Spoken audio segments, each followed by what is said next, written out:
Oh, I'm muted. Whoops. Hello. Hi. Hello. Hello. I've been muted this whole time. Whoopsie. Feel sorry. How you doing? I have been saying hi to people, but I apparently just muted myself. So that's good.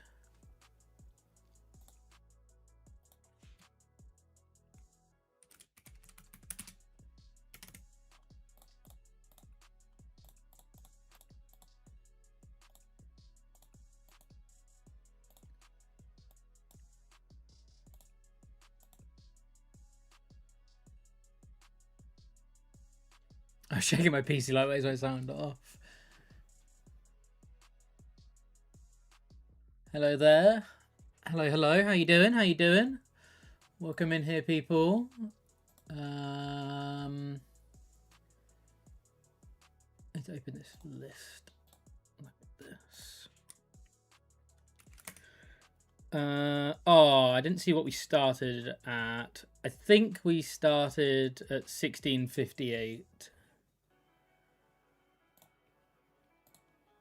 I think today we started at 1658.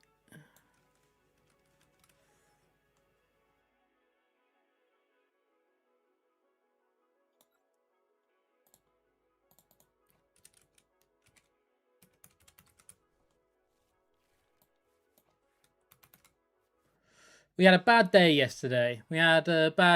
Prize play. Thanks so much for the raid. Welcome in here, everybody. Hope you had a good stream. Hope you had a good stream.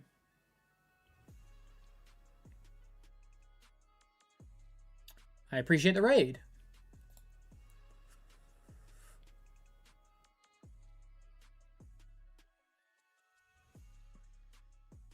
Had a great stream. That's what we love to hear. That's what we love to hear. I was looking at Arboliva matchup data from earlier this year, and it actually doesn't seem that bad in theory. Yeah, Arboliva basically stopped getting played like entirely when people started playing Hydrapple, right?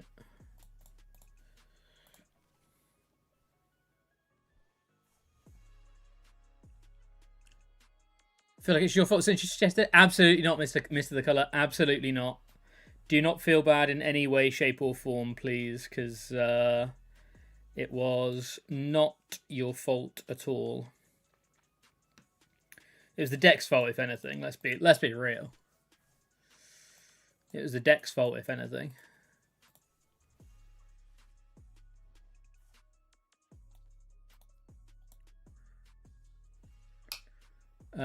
But no, yeah, please do not feel in any way, shape, or form responsible, because I do not hold you responsible, so you should not hold yourself responsible either.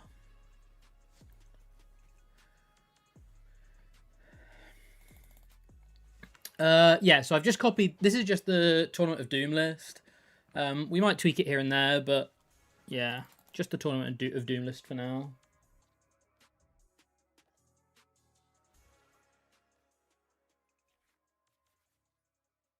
Yeah, definitely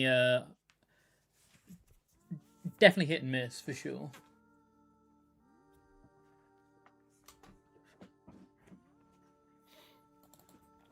Didn't get KO'd, that's good.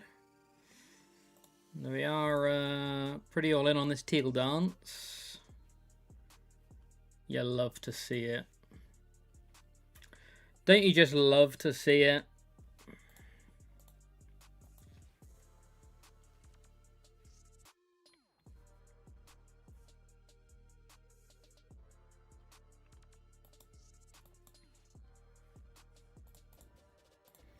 Honestly, that's also really good. Like, if we didn't hit if we weren't going to hit Meganium, hitting extra Teal Mask plus Budget is pretty nuts.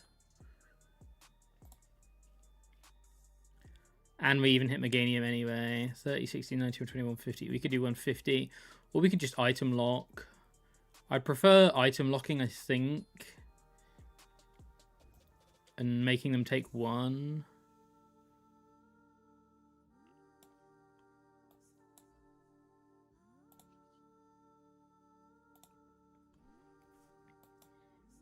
and then having the opportunity to whack a load more energy on next turn.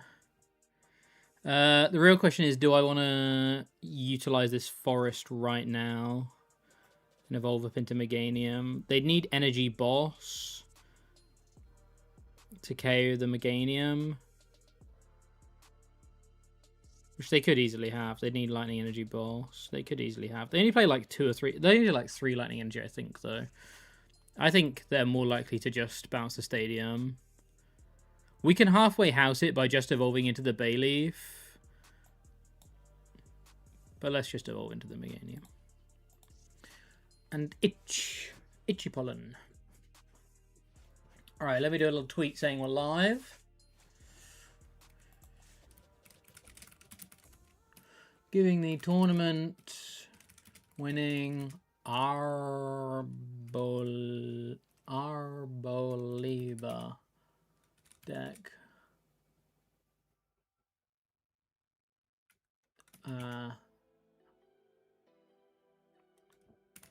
Go up in Arceus tier today.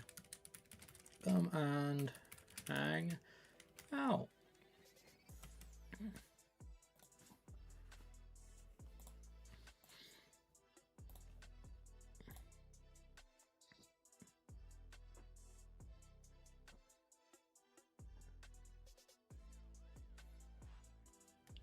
Oh, they just passed. So I will say we are potentially going to be in a spot today where the stream might get a bit weird because the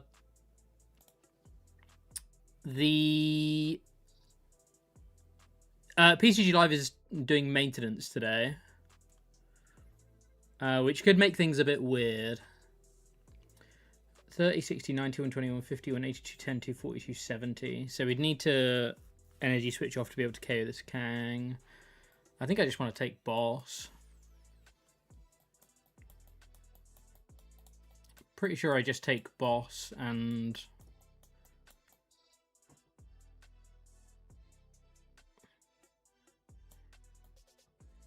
Honestly, another grass isn't even that terrible. I could go Arboliva. Oh, no, I can't. I could go Arboliva, actually. I could just get... Oh, no, if Prize Bow's Smoliv. Okay. Okay. Yeah, in that case, then we'll just go Boss Energy.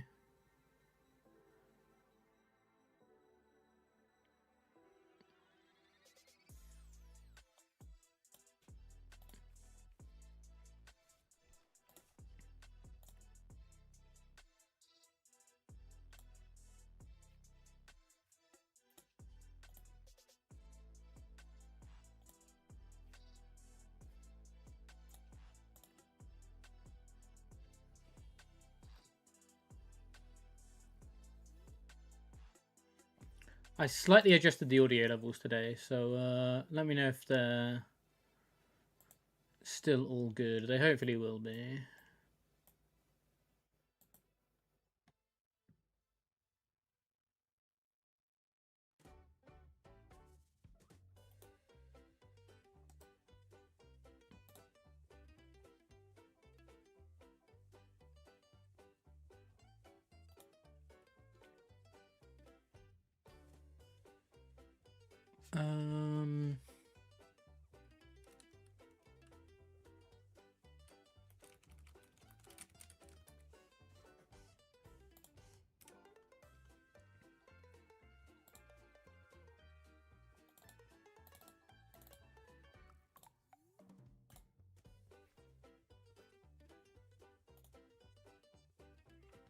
Okay.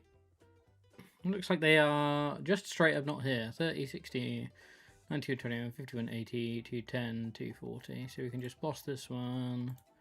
Till that's this one. Audio seems good. Perfect. Thank you. Appreciate it.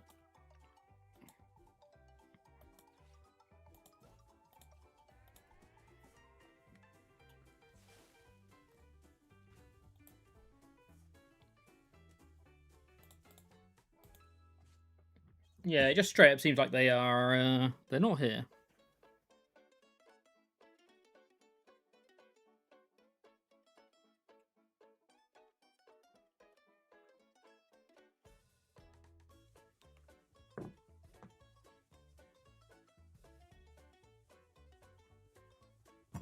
I'll be able to work out whether that was our starting yellow, hopefully, by whether we win or lose, I think. I think I should be able to anyway.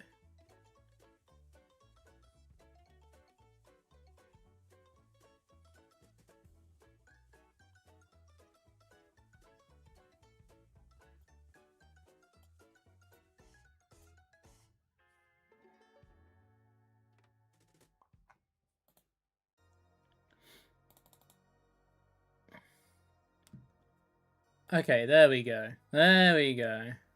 Starting yellow's right. Perfect. Thank you so much. Thank you so much. Alrighty. We're off to a great start. We had someone straight up disappear on us. But a win's a win. A win's a win.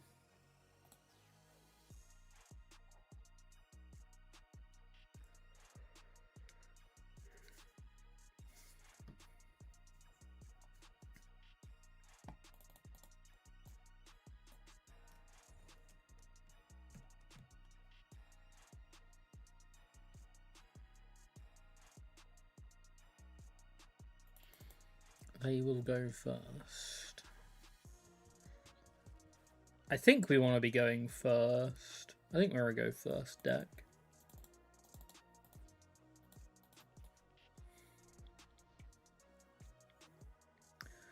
This hand is pretty bad.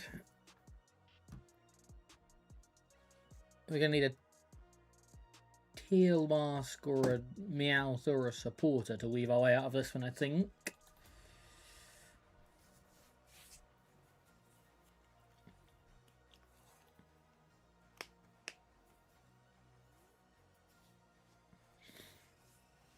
That works for me. Ultra Ball away. I mean, I hate playing Meowth down, but...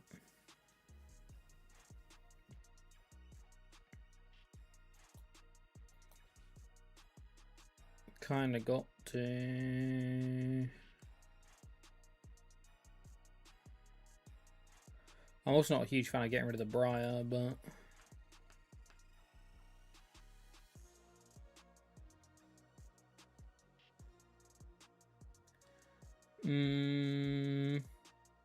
I really don't want to put a Meowth down. I think I've got to put a Meowth down, though. I don't think I can put Meowth and Fez down, though. So I think I have to do it like this. Prized a Meganium.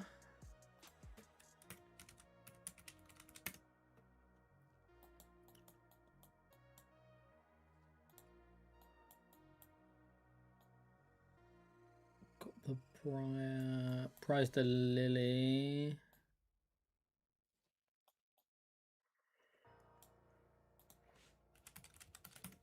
Prized a Bug Catching set.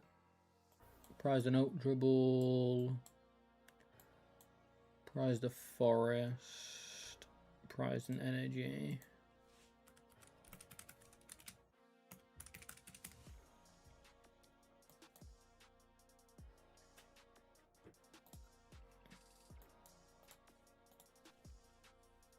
I think I attach so that we can retreat into Budgie potentially.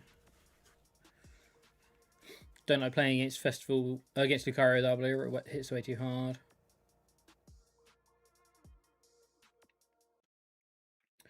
Wow, that's not a good hand. Holy.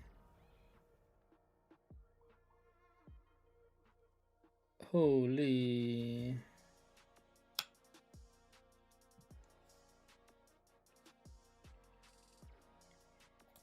Okay, well, we'll ram for 10. The 10 could matter. It takes them down to 330 HP, which is a multiple of 3, which will help with Teal Mask.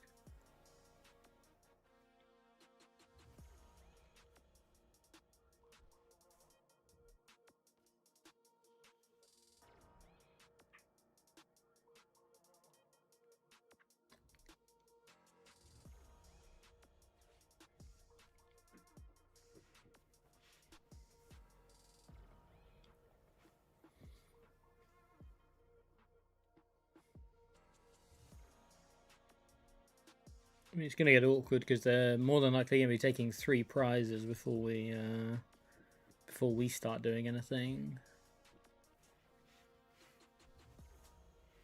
We really needed at least like a teal mask down this turn, I think.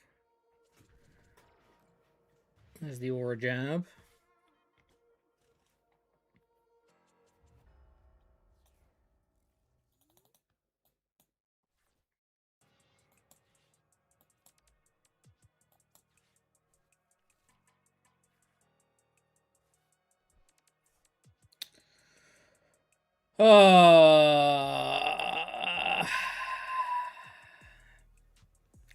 This is why I don't like forest decks.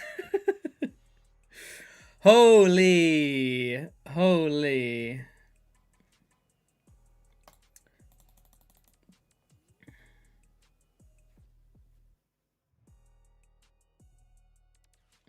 How on earth did this deck win?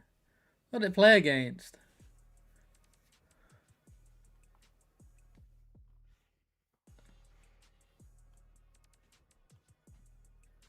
Oh, they're a cape build.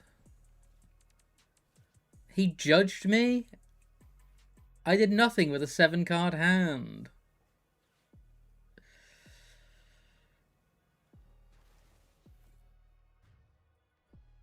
Okay. Okay.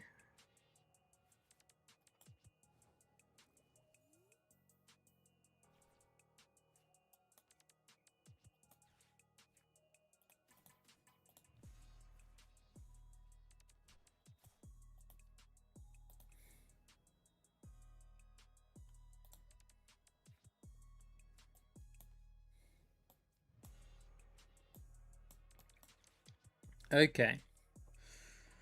Gonna need a nice stamp here. A nice little stamp here. Nice little stampy stamp.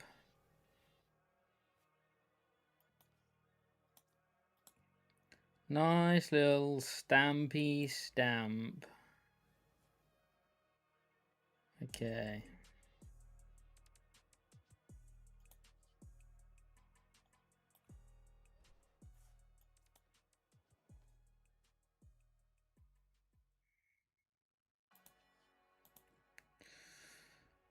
Okay.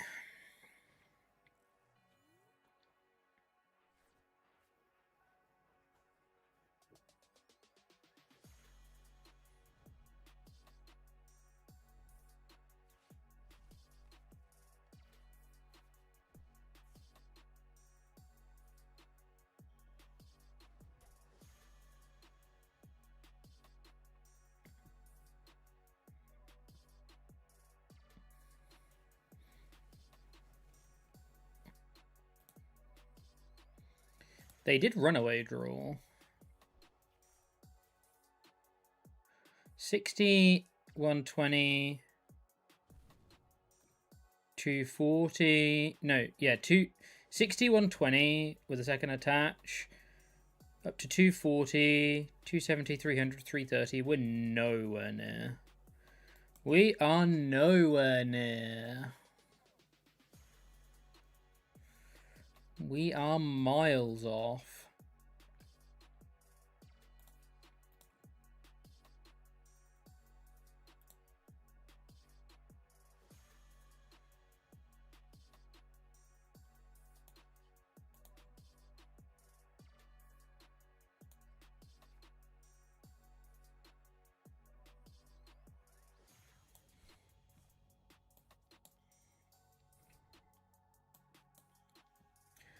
We are miles and miles away.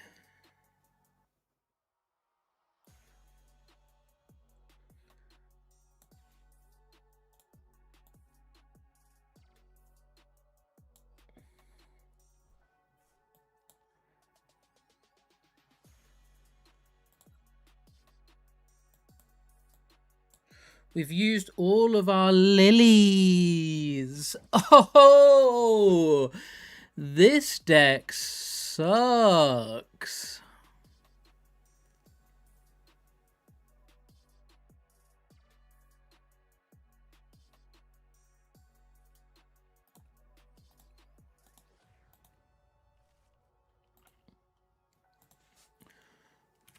This is the worst deck ever created.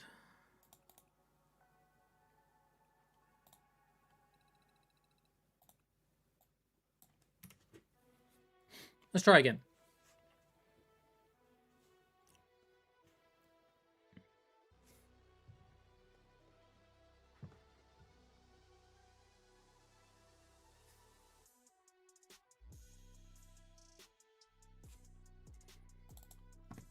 Let us try again.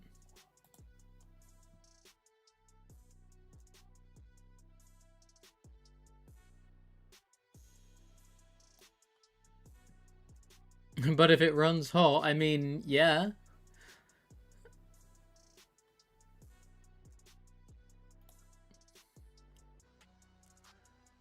That is true. If it runs hot, it's good.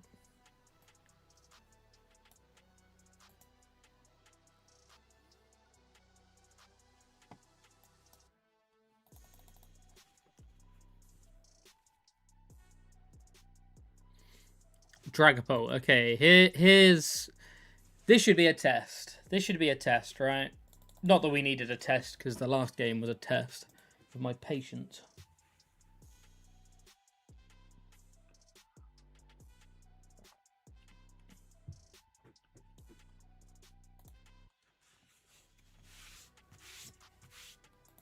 Oh, oh, oh, oh.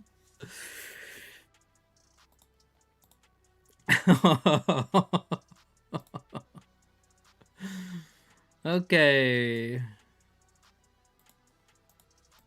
Okay.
Strategic TCG, hello, welcome in here.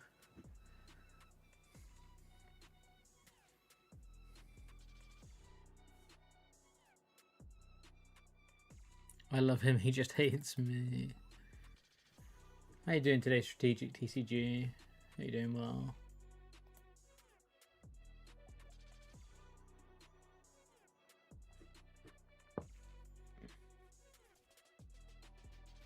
Okay, no boss. There's no boss. We're pleased with no boss.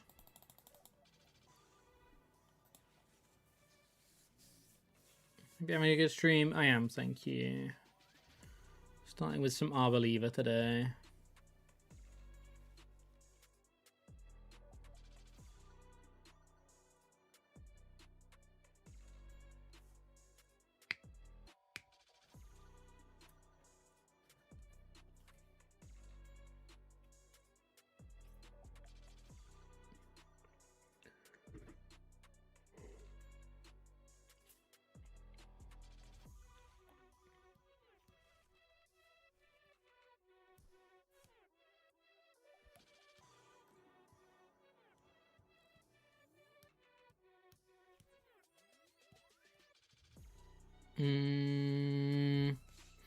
Safest bet's to Lily, right? Safest bet's to Lily.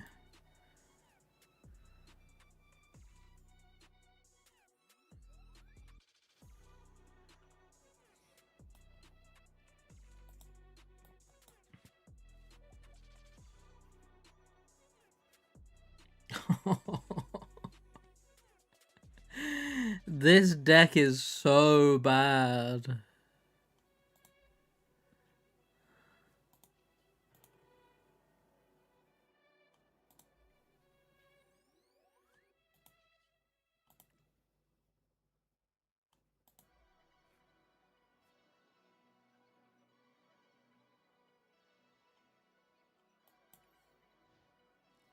Oh, why didn't I heal? I should have healed. What? How did this win? How did this win?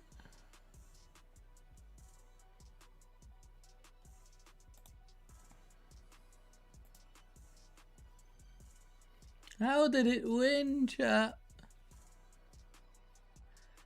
Should have held off and used Cypher to guarantee next turn. I mean, I could Cypher and guarantee next turn, but I didn't think it was that unlikely to hit some amount of cards. I guess I didn't have Ball Search to be able to do this. But like, what?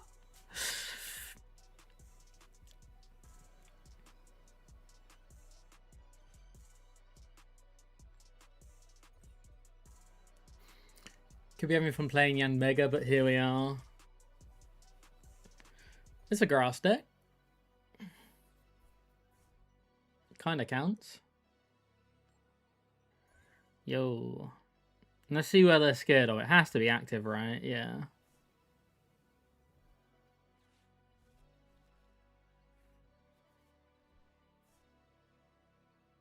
Hilariously, I now have no energy.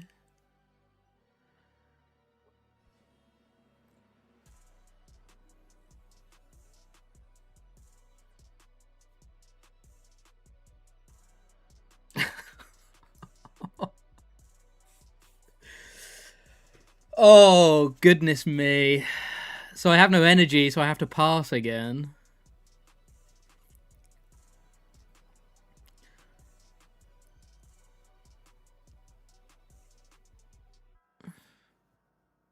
Should I have saved an energy? I guess I should have saved an energy, but...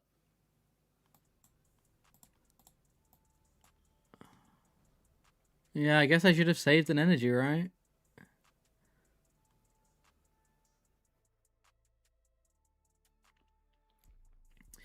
If I Dawn... if I Dawn, I can take Fez, but I can't... Like, I can't realistically rely on them KOing me, right? Because if they don't KO me, I'm still in the same spot. So I have to Cypher here.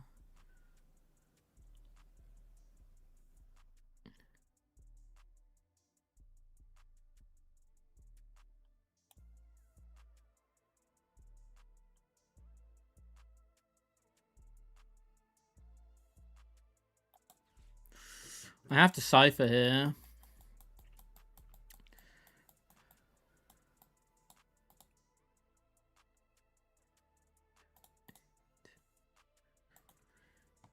We have 4 energy prized. Okay. 2, 4, 5, 6, 7, 8, 9. We have 4 energy prized. Can we win this game? I don't think we can even win this game now, right? We maybe can with Briar, actually. We maybe can with Briar.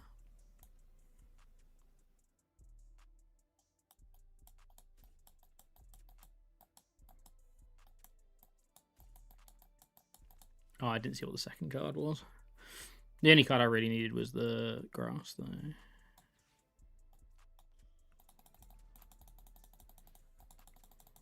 Because next turn I'm just going to Dawn anyway, right? Next turn I Dawn for Arboliva.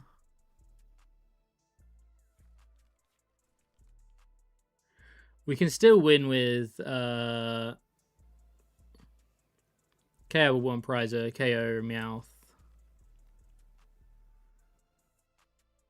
Briar, KO Dragapult.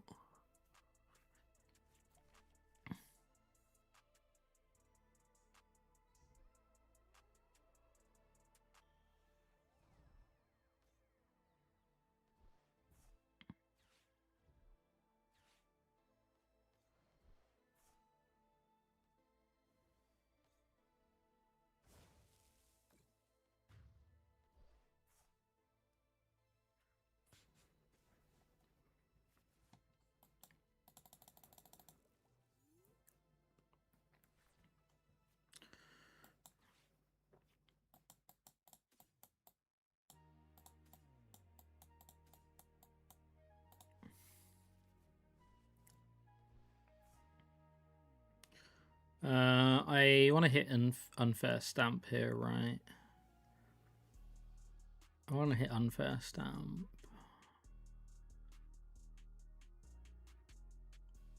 I want to save the Ultra Ball.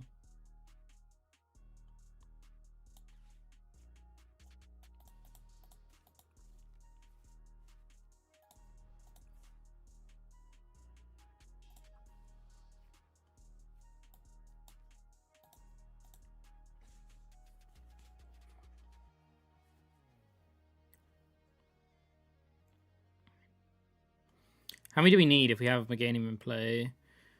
90, 150, 210, 270, 330. So we only need 3. That's not bad. That's pretty good.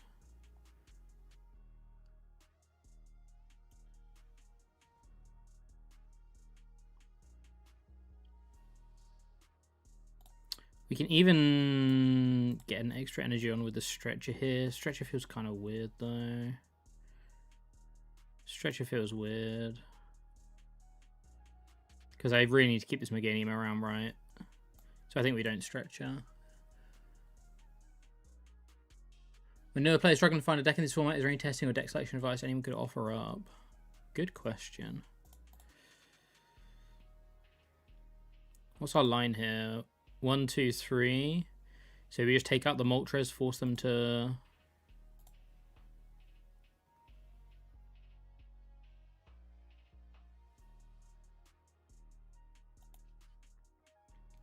Or do we go 2, 2, 2? 2, 2, 2 is a bit easier, actually. I'm an idiot. I'm an idiot. I'm an idiot. Rygar, thanks so much for the raid. Oh my god, I'm so bad at this game.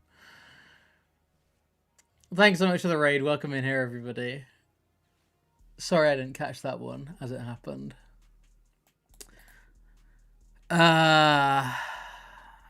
Throwing.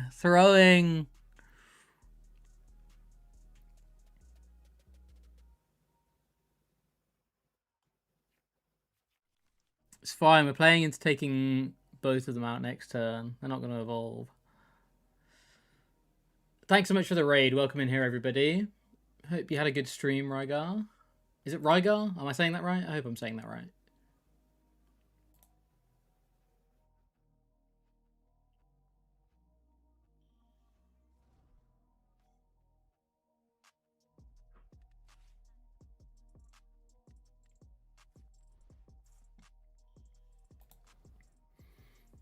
Wow, they've gone triple Dragapult.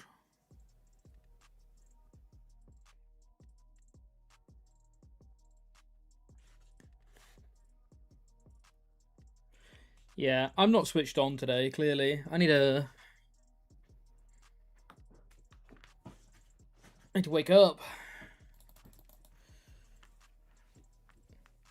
No boss is good. 220.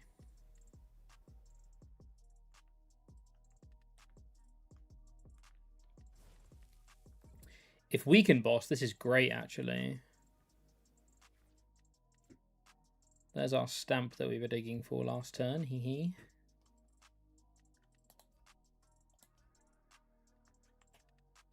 We can boss by Ultra Balling for Meowth, right? Pay retreat.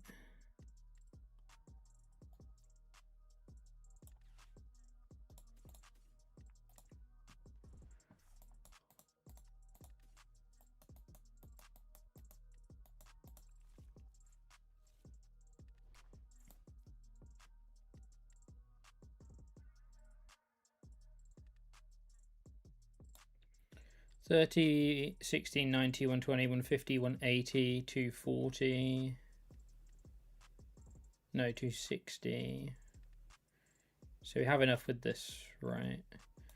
$60, $120, $180, $210, $240 plus $80, yeah. So we have enough with this. I should do this first, actually. There's supposed to be a brain off deck. Oh, he hit the boss. That's actually kind of good. Because it means we can save the Meowth for finding Briar next turn.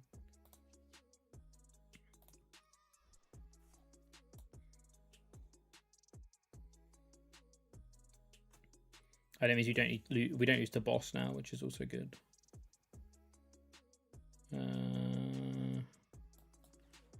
Okay. Oh, but they can just now KO me with Molt. Take 2. I'm at 3.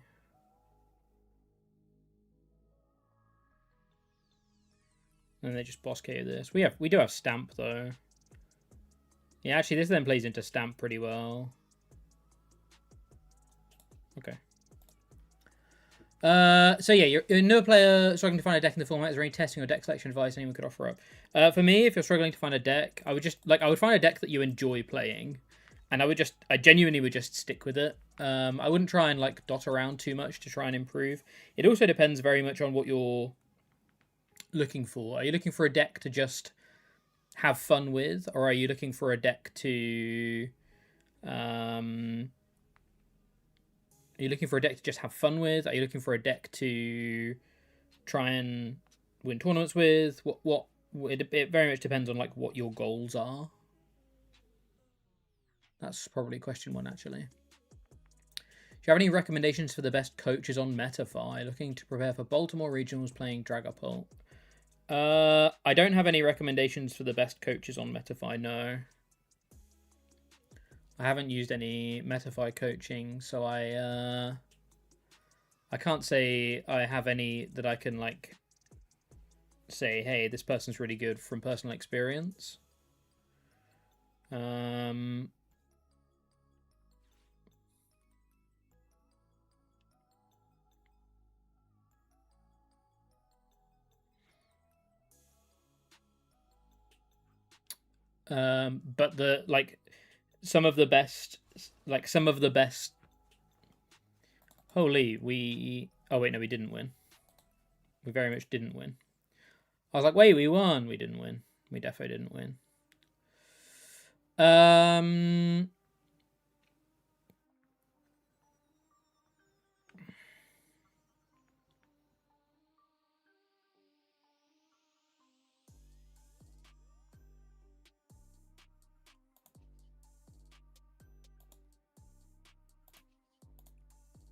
I would look on Limitless for like who are the best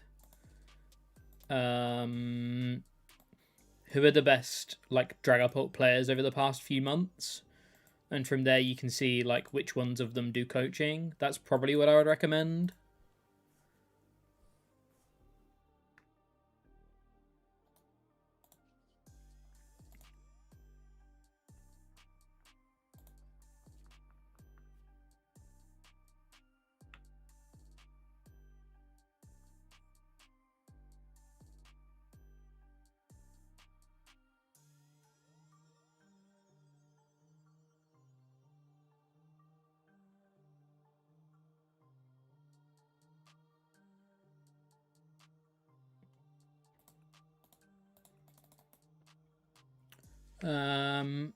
Yeah, sometimes a good player is not always a good coach. That's true. That's true. But you'll also see like you'll be able to see on Metafy some of their like reviews and stuff, right? Siegfried, how you doing? I would say like for me, like one of the best Dragapult or a couple of the best Dragapult players are people like Andrew Hedrick and Justin Newdorf.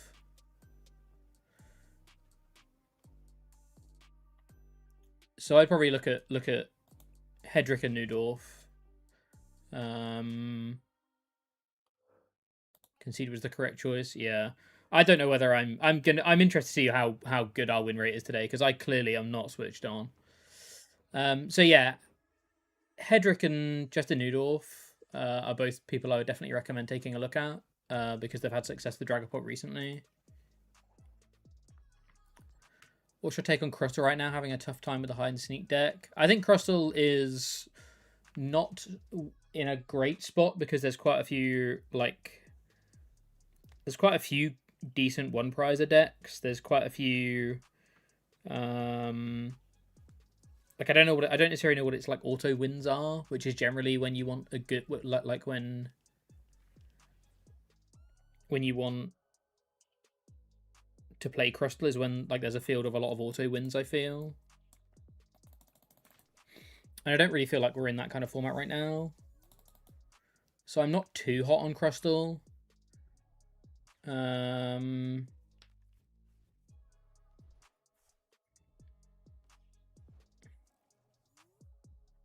yeah, there's definitely some tough matchups out there for it, for sure.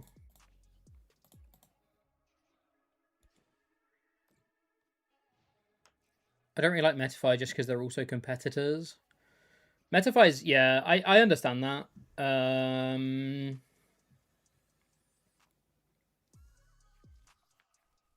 I understand that.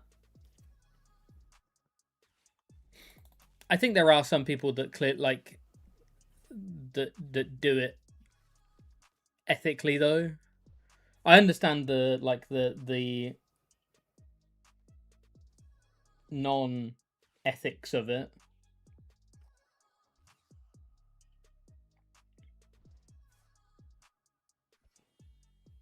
But I think there are also some people that do it relatively ethically, in my opinion.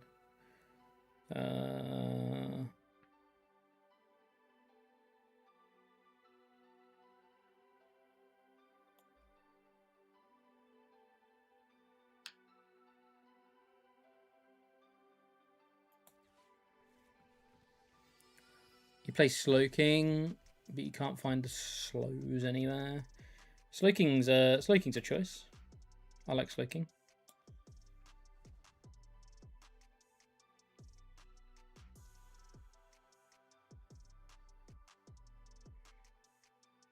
This deck is cheeks. This deck is literal cheeks. Look at this.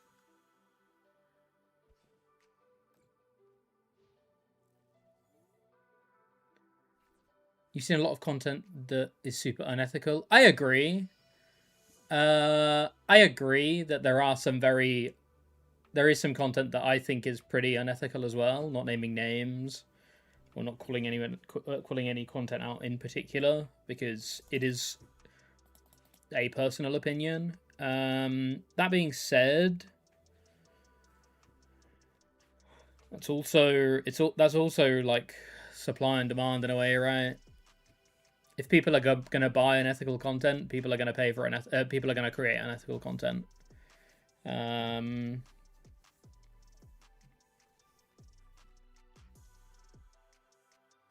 So yeah, it's a weird one. It's a weird one. I don't like some of the content that I like. I don't like how some of the content is framed that I see. I really don't. But nothing will change it if people continue to buy it, right? And that's not necessarily a dig at like you should stop buying this content or whatever. It's more just a statement of fact that like you're never going to stop people buying that type of content, the quick buck content. So you're never going to stop people creating the quick buck content. I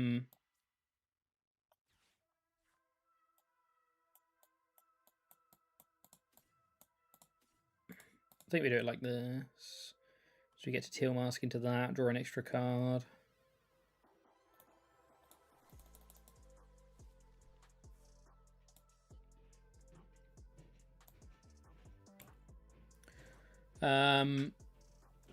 So yeah, the main reason I'm here is because I think the content is ethical. I appreciate that, Ghost Tess. What I'm interested to know. I don't want you to name names, because I don't want this to turn into people calling other people out. That's not what I want this to turn into. But I am interested to know what ethical and unethical is to you. because obviously that's a very like personal, that's a very personal thing, right? Where people's morals are and stuff like that. So I'm interested to know where that line is for you. I would let Azul or Keris coach me, just saying two of my faves. Sorry, Omni. Don't know that many games in the game. That's alright. We don't personally do coaching anyway, so it's not really a slight that I'm upset or hurt by. We don't really offer coaching, like one-on-one coaching, like those types of people do. So I am not in any way offended that you therefore would not want to be coached by us.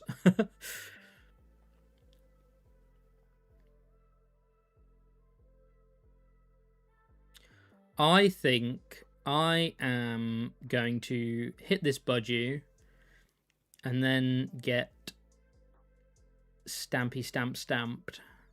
So I think I am just going to attach and pass.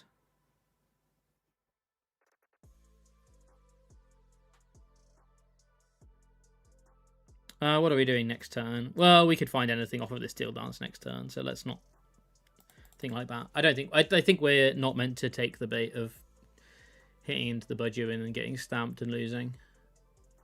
Here, because I need to learn and try not to stay in my bubble, I won't get better that way. That's a very good attitude to have. It's a very, very good attitude to have.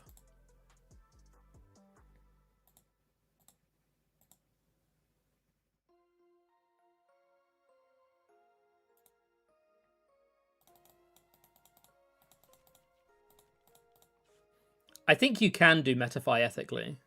I 100% think you can do Metafy ethically. And I don't even think it's that hard to do it ethically. It's just, again, about people's morals, right? How ethical do they want to be? So for me, I've seen people promoting deck they wouldn't touch at regional level, saying it's a top contender when they truly never even consider it, saying they'd use the Zigzag 60, which was a poor and bare-bones skeleton of the deck.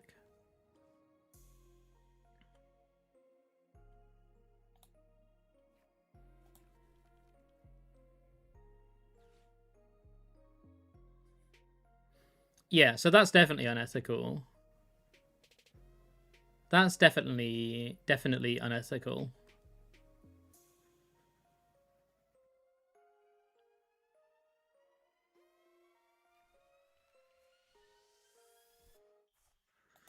I don't know how I'd feel about it now, but I used to never tell people the 60 I would play for a tournament.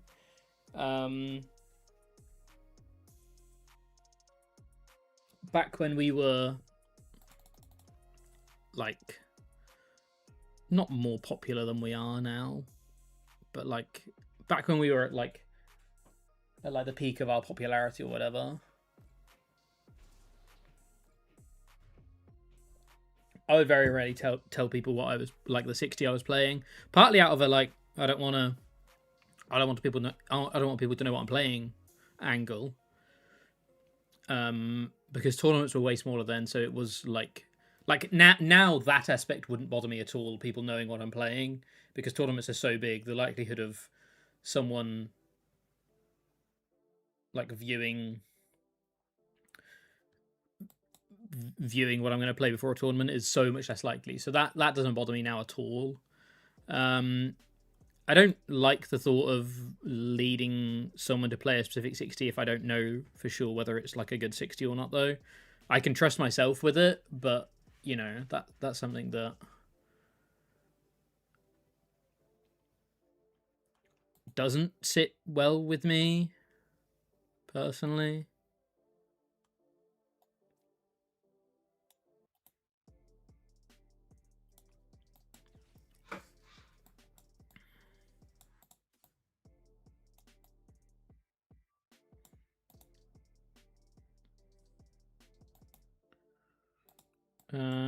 I think I want to do it like this.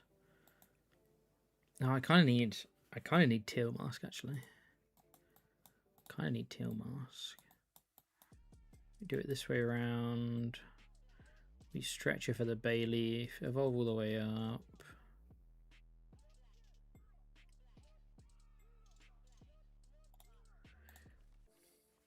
some creators and players that push the meta decks and such, and then there's ones that put out videos on every single deck they can think of and how they'd optimize it now. And I think both are fine from a content creator perspective. I think it's completely fine to do that from a content creator perspective because you are a content creator. You're creating content. I think where it gets murky is like whether you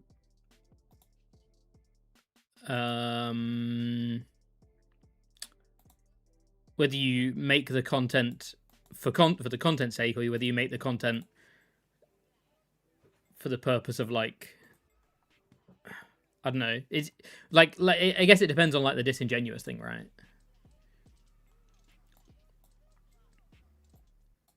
I think it's a very, very, very important topic to be discussed, though, because I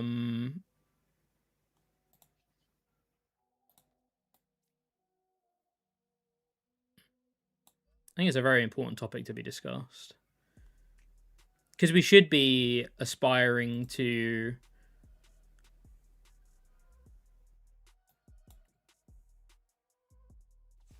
make people produce better content. You guys should be in my comments every day saying how I can improve my videos. Because that's all I want to do, right? And whilst they're not identical, making YouTube videos and making Metafy guides are both content creation.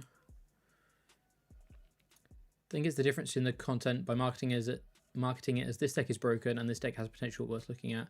It's about being realistic about the deck and the way they earnestly engage with their community. Yeah, I agree entirely. Unfortunately, the problem is this deck is broken thing is what gets the clicks, right? Again, it comes back down to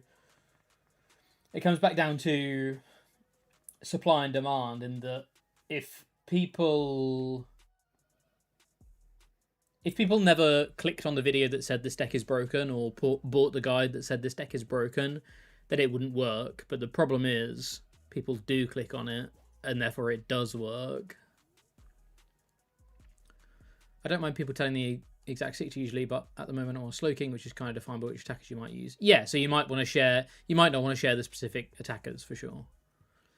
There's one in particular I know that plays when they can and do well most of the time, and then they just play a ton of different decks that they're interested in and play hundreds of games a day. As far as coaching goes, I don't see a problem with someone offering their expertise at something as someone proficient with a deck. But when you begin advertising that exact 60 as their solution to the meta, that makes me super sus. This is all really interesting because I've only ever talked about Metafy within like my bubble of like me and Joe have chatted about it. Me and Alex from Spill the TCG, good friend of mine, we've talked about it. So it's really interesting to get like community insight into it, because I think I look at it through a different lens as a content creator, as someone who like would buy it. I mean, don't get me wrong, I have bought guides for stuff before. I've never bought coaching. I have bought a couple of guides from Metafy before, ahead of specific tournaments. And I'll be honest, again, I'm not going to say who, but I'll be honest, these were guides from people that I had a lot of respect for in the community. And I thought they were underwhelming. I thought I learned stuff from them without a doubt, but they were at a different level. Like the content they were producing for, or like the people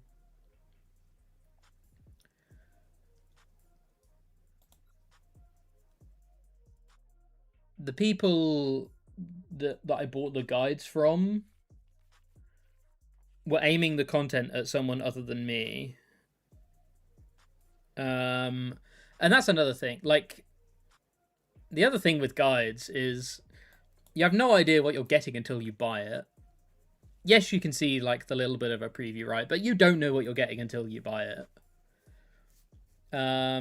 Which again, I think there are moral and immoral ways of handling that. I have a pretty decent idea of how you could handle it morally, or slightly more morally than other people do.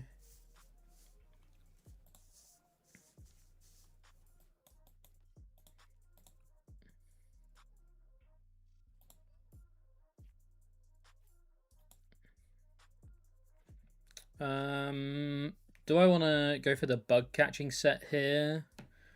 Or do I just want to wait and draw another 2 cards first? I'm pretty sure I don't need anything this turn, so I should just wait and draw another 2 cards first. I'm going to save the energy because I want to keep drawing with Teal Dance. Maybe I should have just attached one anyway, actually. Maybe we should just attach one. Look at people like Azul GG's hyping an archetype with fun titles, but he's not overselling the power of the deck. He's completely within his right to pick the best games to make content with. I think Azul has it pretty much on the money of how you should do content. I aspire for us to make more content like Azul's. He's incredibly good at the game, so you learn a lot, but also, and he's incredibly entertaining, but also, yeah, there's no sides to him, right? He's not out here saying whatever deck is the best. He's just saying this is the best way of playing this deck a lot of the time, and that's how you should do it, in my opinion.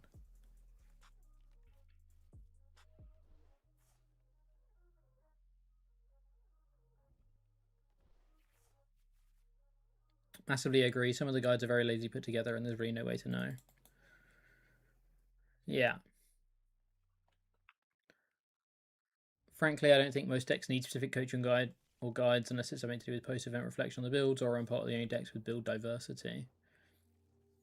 This is so interesting. This is all really, really interesting. Very, very interesting. Holy, we hit Forest.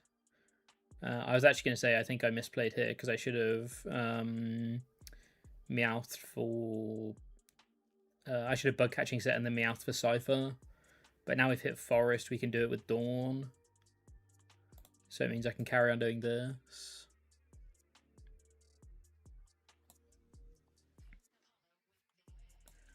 Hopefully we hit a piece. We did hit a piece. We hit 2 pieces actually.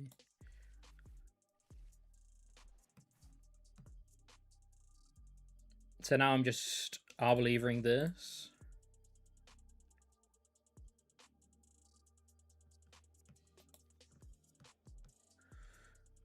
The best thing I usually get out of guys is ideal board states and lines into different decks.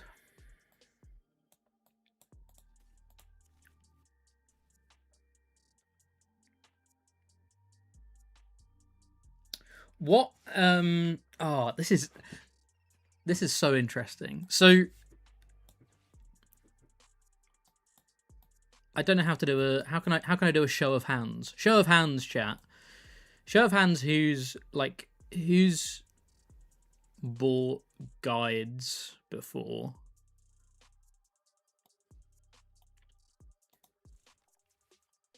Yes, this is the Worlds of Doom list. Gazer Beam.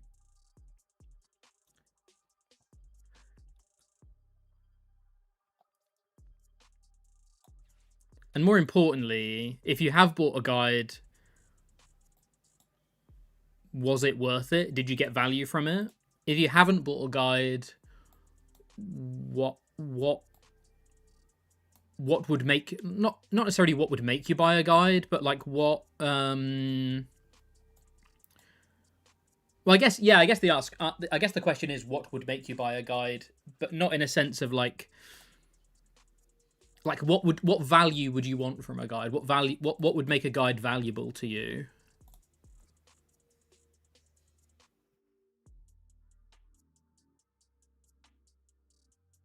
Try the 12th place deck from Worlds of Doom in day 2, the 12th place day 2 deck.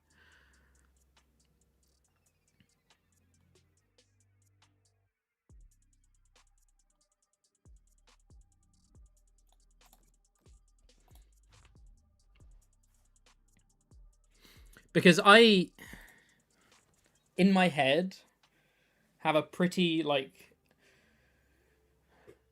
interesting idea of how you could do guides slightly differently,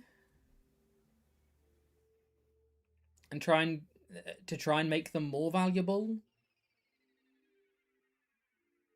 Or so some of the issues with guides are you don't know what you're getting until you've paid for it,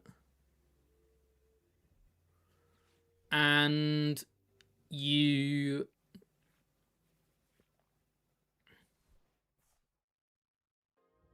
bought guides after watching IC streams from players at top tables, or what Halliburton's guide after his match with Tour, for instance. Yeah. I haven't bought a guide, just watched a ton of channels and play the game all the time. See, that's just as good. Honestly, John, that's just as good. Typing an honest novel BRB. Thanks, Spell Story. I appreciate it. It wasn't bad. You bought Brent Tonnison's Gardevoir guide. It wasn't bad. But it wasn't what you were looking for. It was a general guide to the deck. Casey, you've gotten a few, and the most valuable thing has been the detailed lines of play and detailed explanations of the unique card inclusion for lists and lines of play into different matchups. So that, yeah. Okay, that makes sense.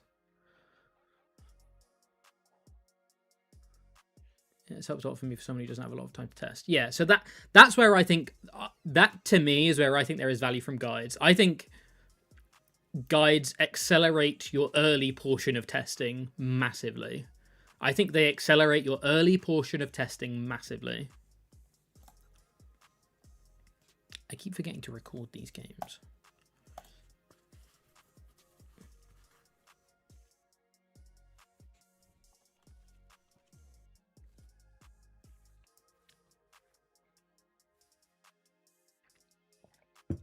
I think they help take you to be from a 0 to like a 7 out of 10 with a deck quite quickly, or like maybe like a 5 out of 10 very, very quickly.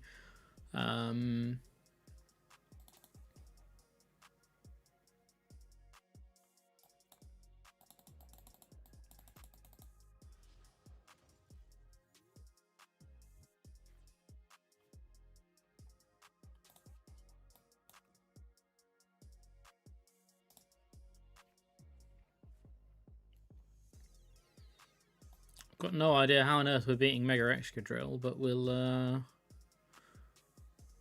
give it a good go. So when you began playing, you were desperately trying to understand why some cards could be discarded and others would not be. What general play patterns? So, like, do you mean like when someone Ultra Balls, why they would never discard one of their supporters, for example? No value guys I've gotten usually only include very basic lines of play for a few matchups, or no vague explanations. Decklists include filling force into default festival leader if you've got a rogue deck or dark deck to have Dragapult. Don't want to be the Dragapult player. There's nothing wrong with being the Dragapult player. There's nothing wrong with wanting to win. Don't be afraid of just wanting to be someone who wins. That's perfectly allowed.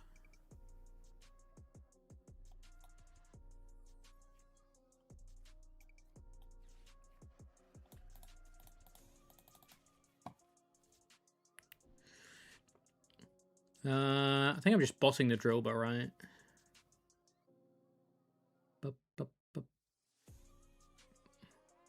Or we can boss the Shaman. I'm kind of more worried about the Drillbur. I'm not actually that fussed about sniping, really, I don't think, in this matchup. Dark Dax, how you doing? Appreciate you joining Instant Hat.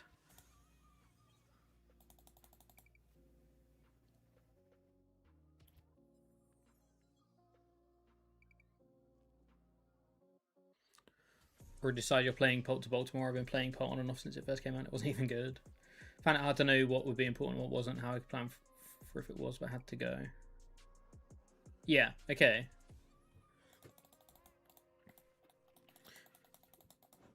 So I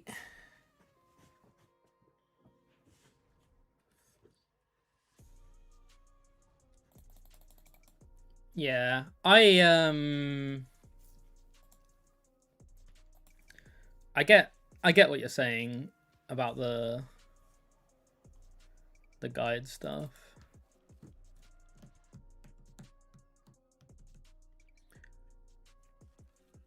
The local community hasn't made you feel this way. Don't copy list, Dragapult is the easy way out. Neither of those things are true. Be camp creator. You're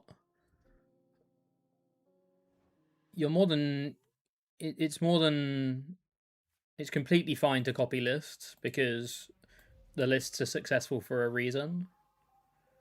So it's completely fine to copy lists. The most important thing is understanding why the certain counts in those lists are being played.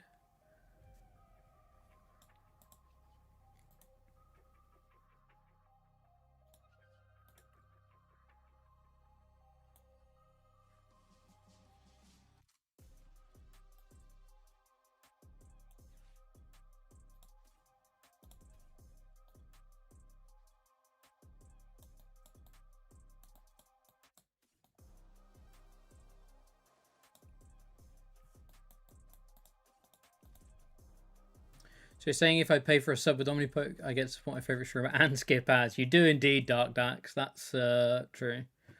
Playing for more than a year now in a much better game at the beginning, there's no good information. Yeah, if you personally want to build your own list, that's cool, but there's no reason to put on others like it's uncool. No, you 100% should just copy lists if yeah, don't let people say that to you. That's rubbish anyway. And Dragapult also isn't the easy way out. Dragapult is an incredibly difficult deck to play, and if you can master it, you're going to be like you're going to learn a lot about the game. So it's not an easy way out. It's a very, very difficult deck to master, and people that master it are often very, very, very good players. It's don't let people change your mind for playing Dragapult. Yes, everybody hates Dragapult. I'm not the biggest fan of Dragapult, but I would never be mad at someone for playing Dragapult. It's just pointless. You can't be mad at someone for wanting to win.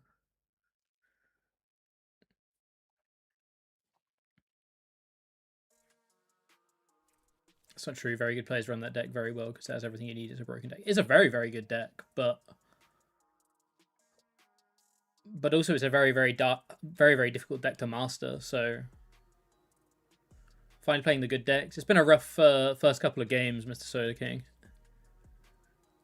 2-6 with Pokesburg. It's definitely not an autopilot deck. It's not an autopilot deck at all. It's not at all.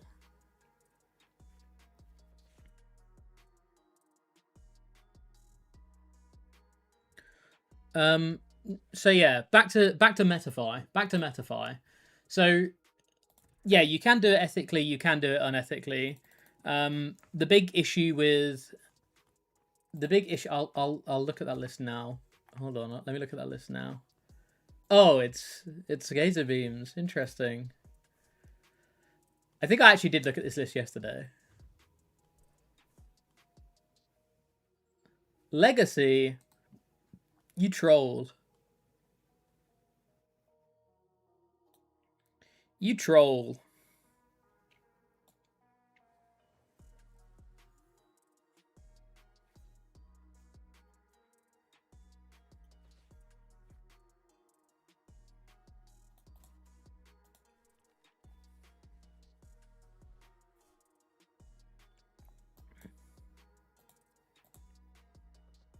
To anyone joining the stream, we're talking about Metafy at the moment and Metafy guides and the like.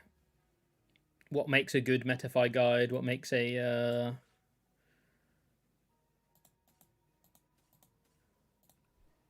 what makes a good Metafy guide? What makes a good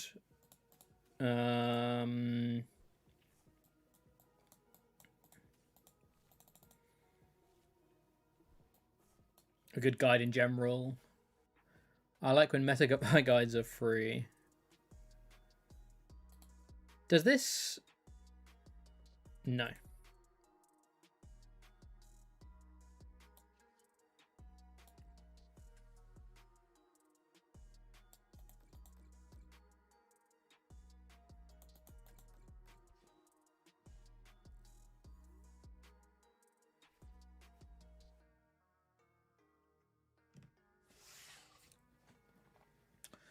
Got me before guides, half were solid, half were bad.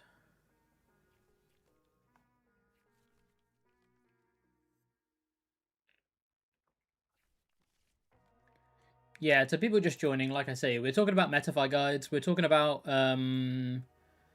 like what, not necessarily what makes a good or bad one, but whether if you've bought one in the past, like why, not why you bought it, but why it was good and or bad. Some of the pros and cons of Metafy. I think Metafy is a pretty good resource for the community, as long as people use it ethically. Unfortunately, I don't think people always use it ethically, which makes it like a much more morally grey area, which sucks, because I think it's a really good resource for the community. And like I said earlier on, I think there are ways you can do Metafy guides that are not being done right now that are much, much, much, much healthier.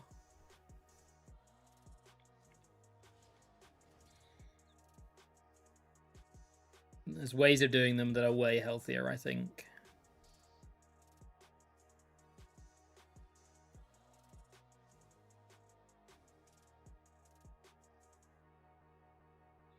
What a beginner on a deck needs is very different to what a more advanced player needs. There's definitely a few people I trust because their guides are good, and now I try to stick with them. Judge you into a winning hand. This is a pretty good hand. It's a pretty good hand. I don't think it's a winning hand. 30, 60, 90, 120, 150, 180, down to 150, 270, 330. So we still need more. We still need more stuff. But it's a good start.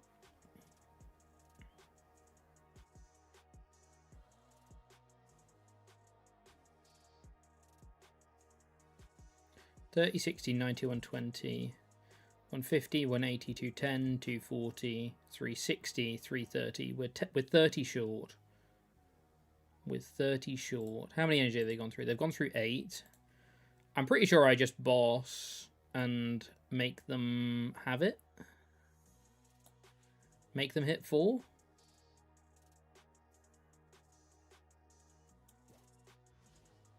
I like just bossing and making them have it.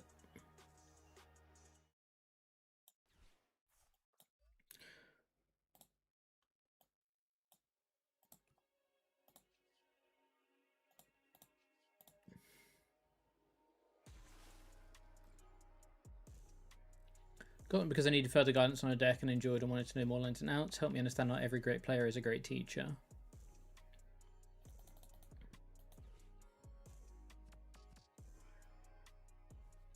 So this can get them switch. Oh no, they didn't. Wait, they didn't transceiver? Or are they just... Oh, they've played through petrol. Okay, maybe they need to play... Maybe they've prized the last one. That's really good. They need a quad hit now. They hit some.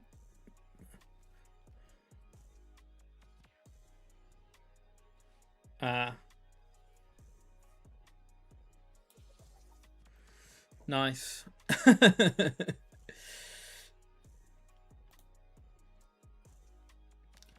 One of the things I found helpful was understanding visually how each card could search for each other card, especially on a turn sequence.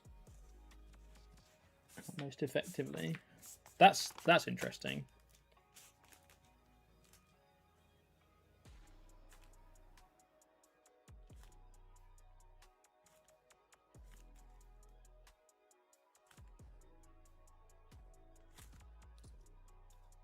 Turned out to be fairly counterintuitive. Sometimes that you want the quick path, and sometimes you want the sequence the long way around.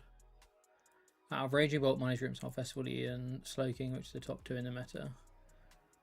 I think Slowking and Raging Bolt are the 2 better decks out of those 4. I think Festival is also very good though. Just got a shakier Dragapult than I think people like to admit.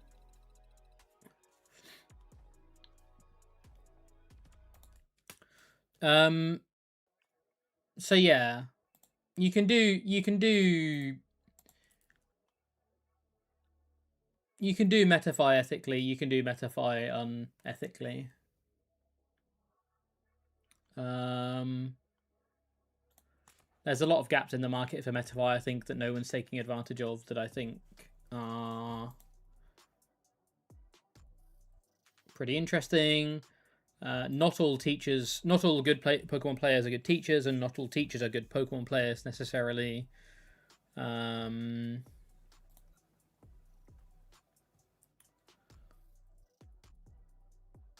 Clickbait titles are bad, but unfortunately they get people clicking, so unfortunately they will never stop.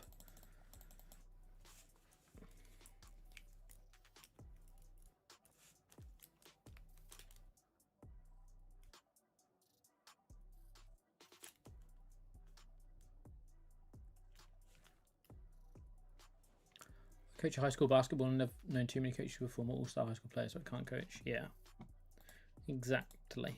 Exactimon.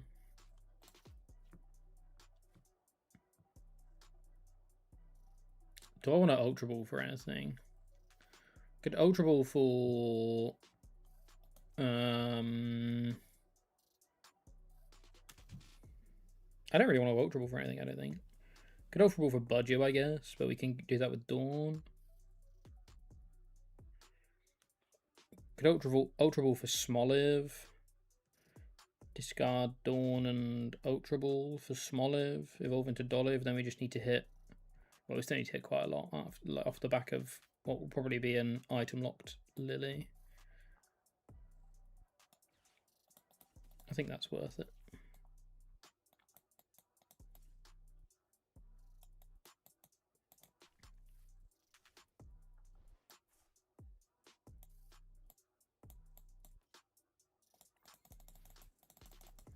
The big kick it with Pokemon is people just want their favourite one to be good, and sometimes it's just going to be a bad deck. No amount of optimal deck building is going to fix that. Again, yes, but again, it depends on what someone's goals are, right? If their goal isn't necessarily to win, if their goal is more focused on, I just want to play the game, then that's completely fine. Holy, we hit the forest. And we didn't get item locked. If only we had that Dawn. We don't need the Dawn. We actually would need the energy, so we can't Dawn.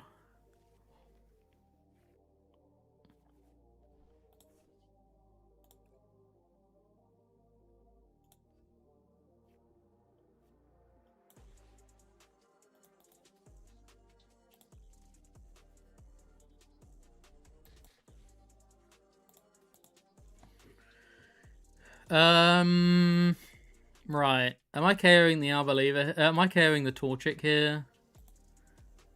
I probably am, right?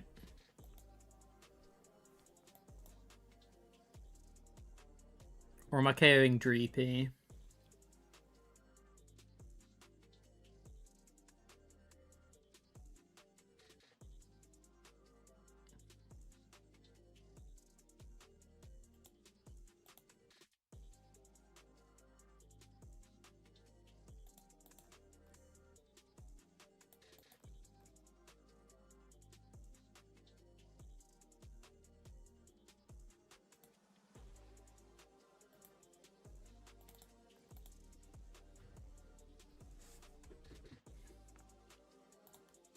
No matter what you care, it doesn't look great. I think this is okay. It's only bad if they get Candy Blaziken, right? Or Boss KO Ogerpon. It's only bad if either of those things happen.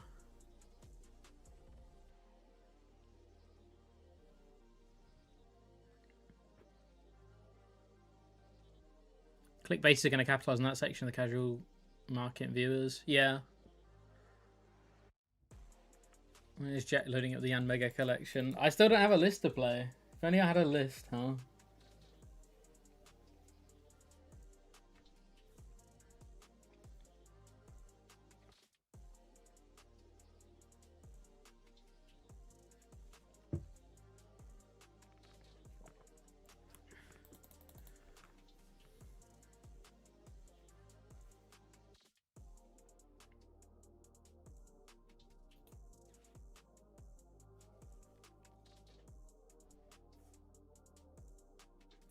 Still got to see some Zoro Ninja eventually. We do need to see some of that. We do need to see some of that. Possibly.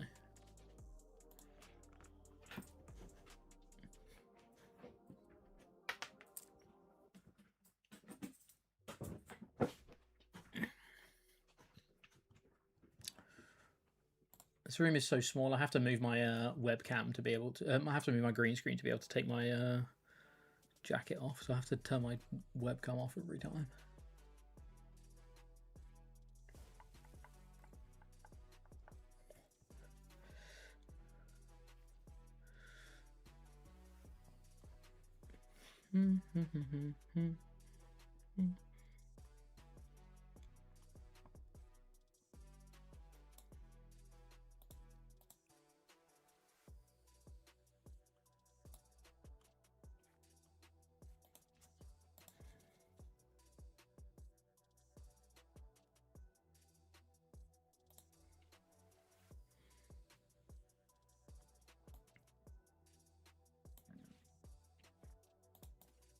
Definitely want that one. Probably want that one. Probably want this one. Best of luck, Camp Creator. I'm sure you will be completely fine. Have every faith.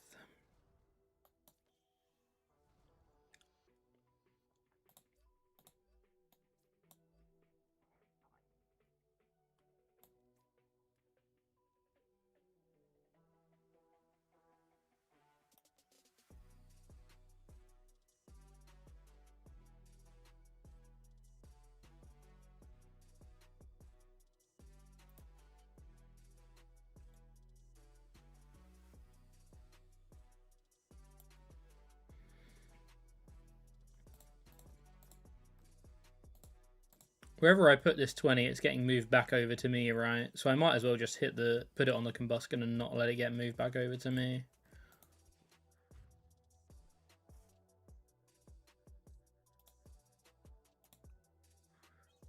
Can you check out Gustavo Wilder's list from Campinas Regional's 39th place? Very promising.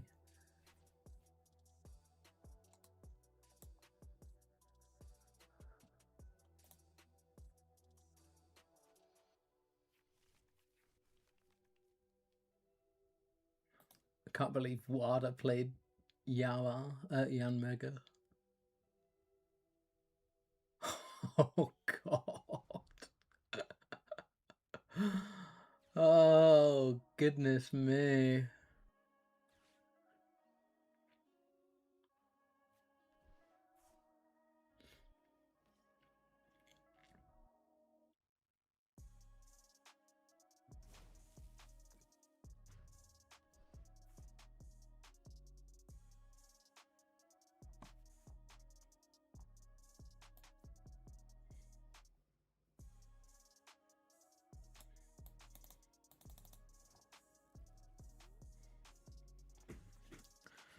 Certainly a list. Certainly a list.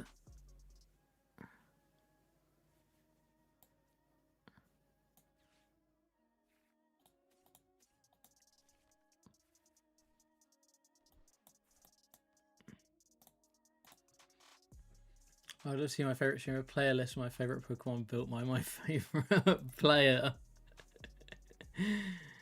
It's the dream. It's the literal dream.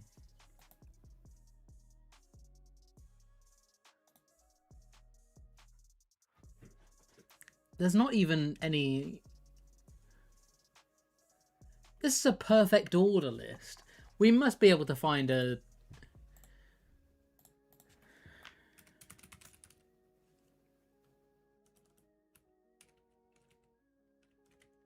We must be able to find a more recent list than a perfect order list, surely.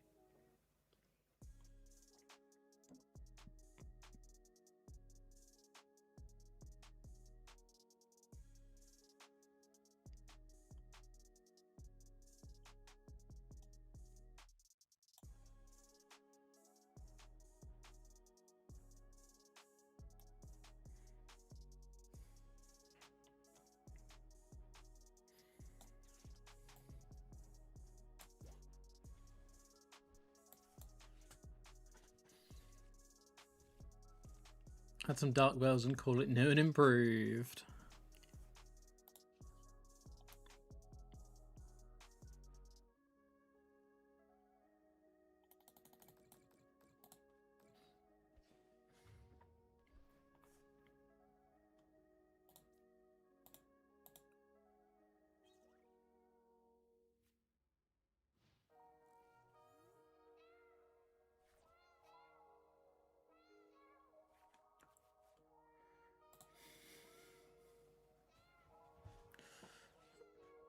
There really are no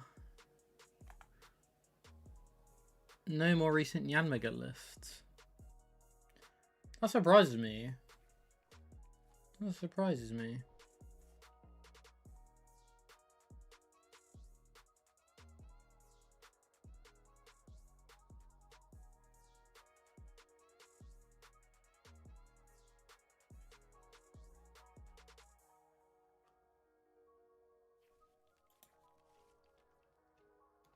It doesn't surprise me massively, but it surprises me a little bit.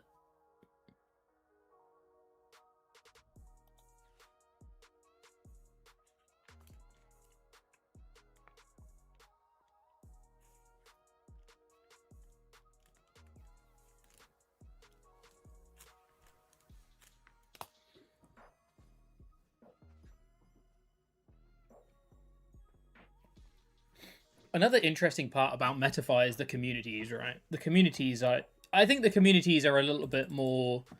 are a little... Like... The communities are way less unethical, right?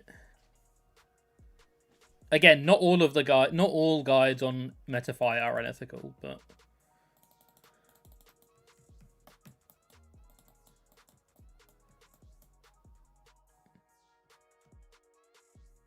They definitely can be.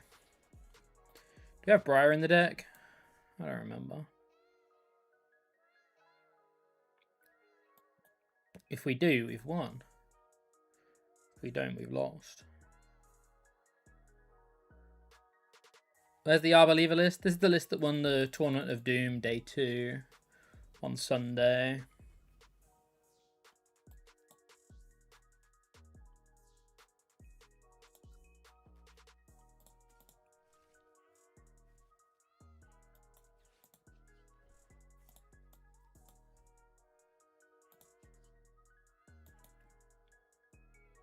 Yeah, but how do you know before buying one? That's the thing. That's the thing that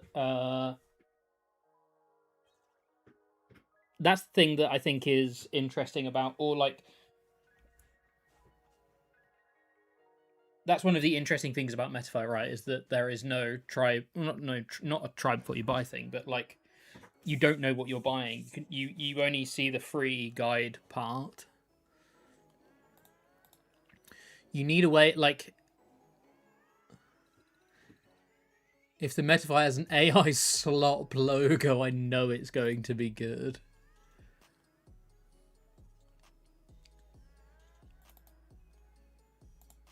Is that your metric for success, Soda King?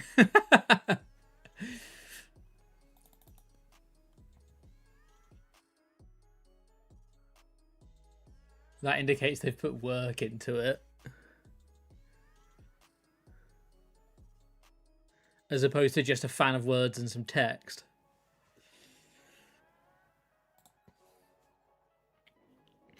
The worst part about your messages, Soda King, is I have no idea. I have no idea whether you're telling the truth or not.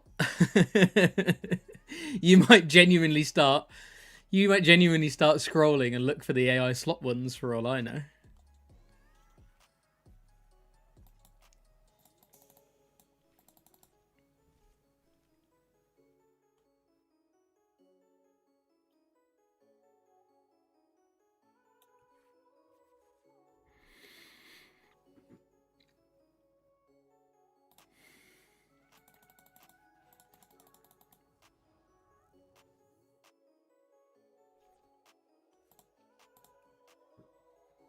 Didn't even think about AI slop.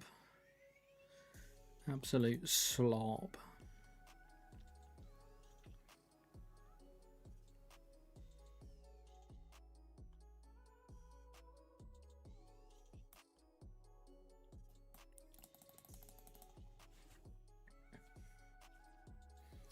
Yeah, not knowing the quality before you buy is tough, and not being able to see, like, not having a way of being able to see that quality before you buy is tough. Um,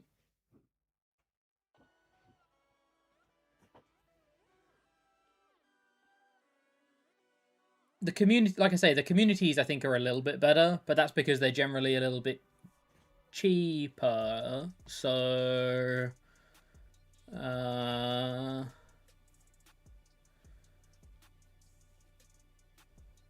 so you don't like that. Well, they're like an ongoing transaction, right? They're an ongoing payment, right? So it's a bit different.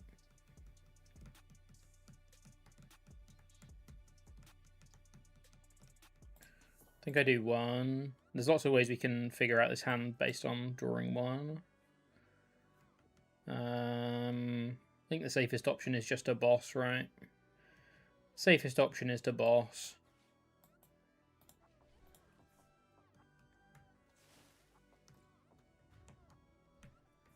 So it was on second black belt or second monkey and Zoro of the Baviri Berry to make the combo on extra easier. I don't feel like Excadrill gives you damage to play with. Really. So I think Baviri Berry is slightly better. Truthfully, I think the best guides are watching regionals, seeing what's in hand and how they play the matchups. That's fair. It's valid. Edge could only give you damage if you have the berry. Yeah. I don't think they'll be giving you damage enough for Monkey to be worth it.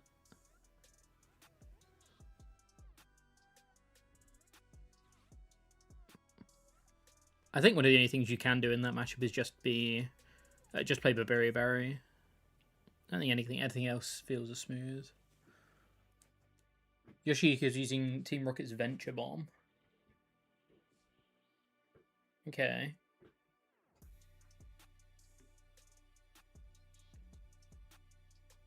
Yeah, I guess Venture Bomb works.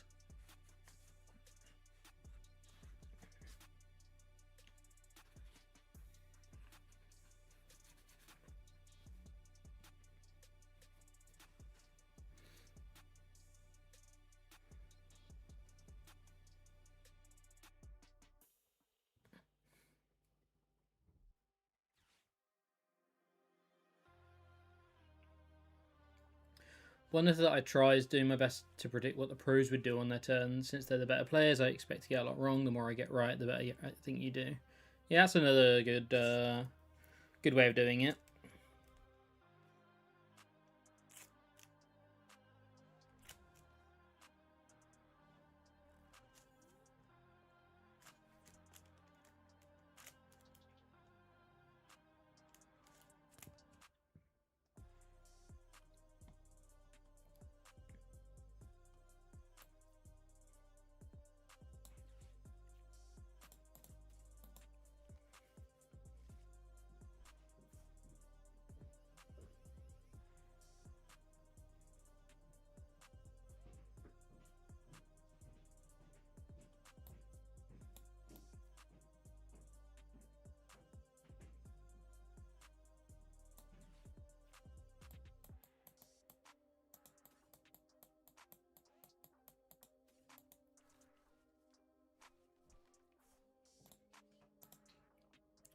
Do you find that to be successful, Ghost Tess?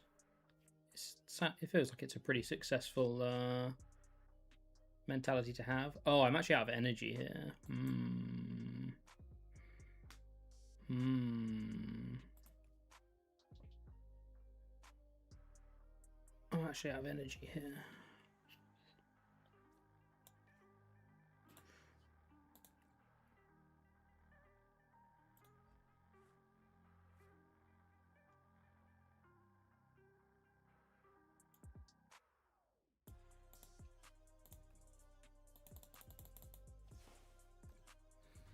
We'll just play a ton of Merge instead and assume you'll find the play at your next tourney. I'll just find it when it's my turn. I'll work out the play when it's my turn.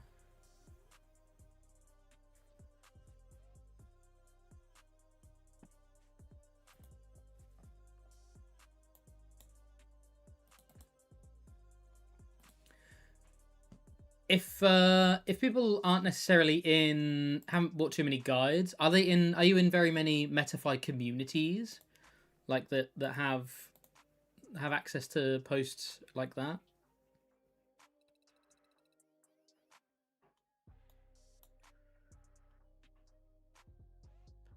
Starting to pull away a little bit with our record here.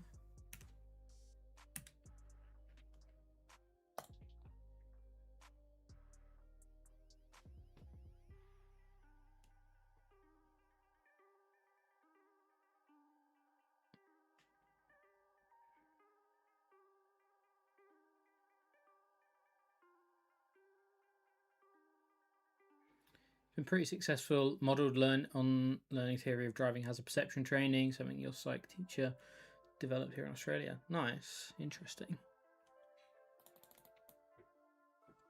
Yeah, it's a good way of doing it.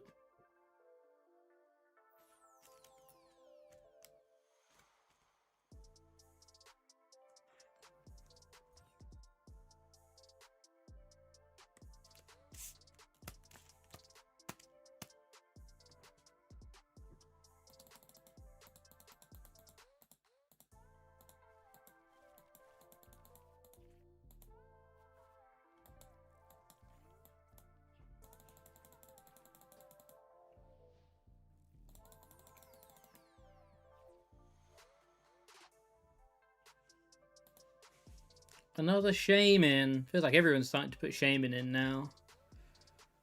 We've seen a lot of shamans today. With the continued success of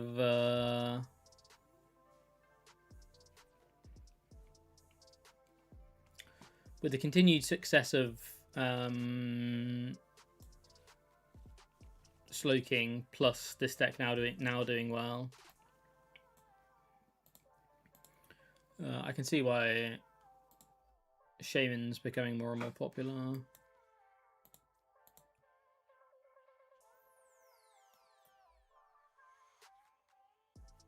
Quite aligns a lot of times. Sometimes it proves helpful. You know, there's so many possibilities that it's not proved as fruitful.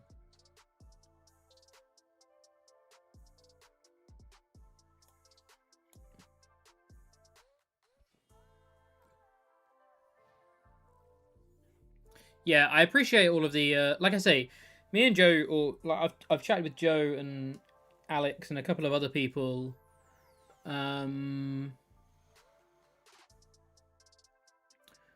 Quite a lot about like the state of Metafy and stuff, or the state of not necessarily the state of Metafy, but the state of guides on Metafy.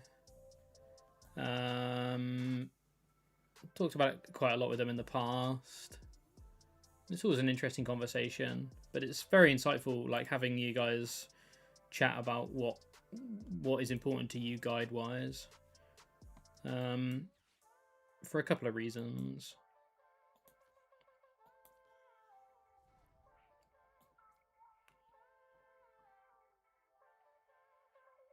I can guarantee it with Dawn, right? I should just guarantee it with Dawn. Yeah. We take Dawn.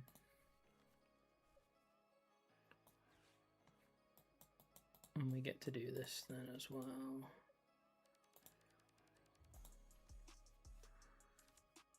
Get an extra 3 cards too. Love it if you could get the pros to explain what they're thinking on each turn, so you have an idea of what they're most concerned about.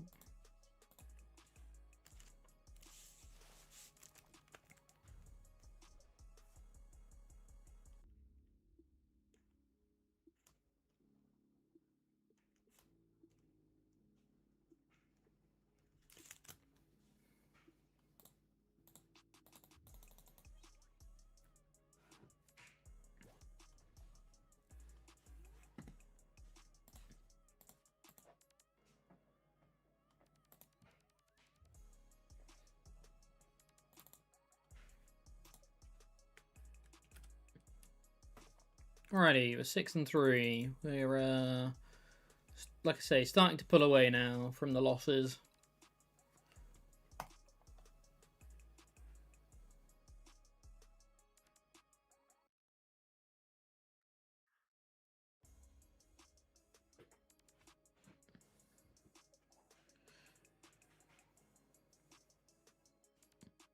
Honestly, watching VOD review and thinking through lines of play is helpful learning material. For sure.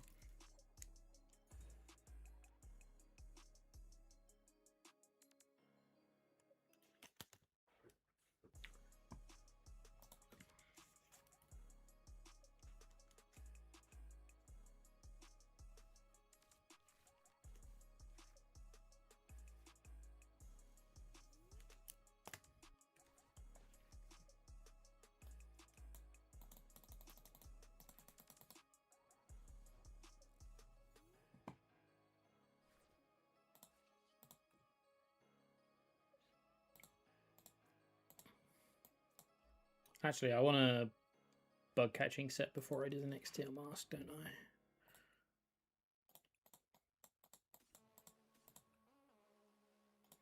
I? Honestly, I want to take 2 of these. I have to go. It's 1 AM here. Sleep is needed. Thanks so much for tuning in, Ghost Tess. I appreciate it. Thanks for hanging out with us. Thanks for the conversation. Insightful. Very insightful. Yeah, I appreciate it. That it's given me lots of thoughts about some upcoming projects for sure. So I appreciate your insight as always. Thanks so much, Ghost. Did I do any investigation of the Smash Ladder? No, I haven't yet, but it is in the back of my mind. It's definitely in the back of my mind.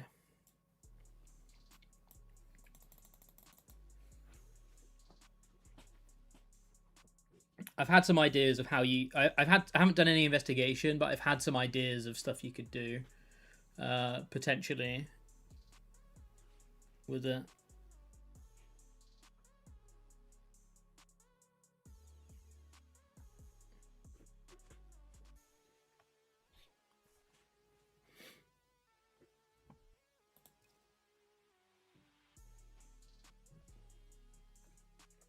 But I appreciated the links for the story. They'll be very useful for whenever it is that I do get around to taking a look into it.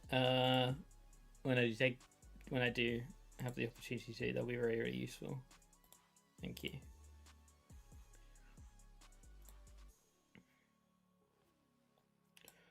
Do we want to boss the chicken? I kind of want to boss the chicken.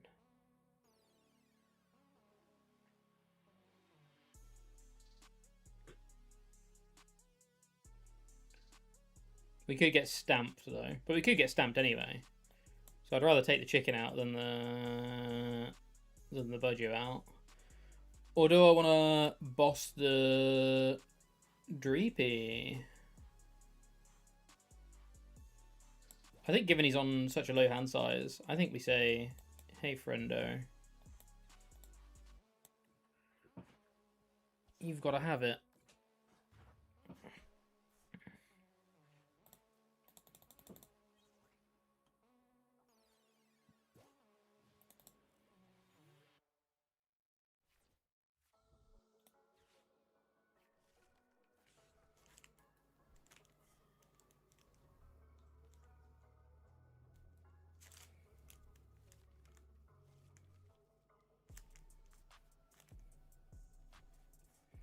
They did have it.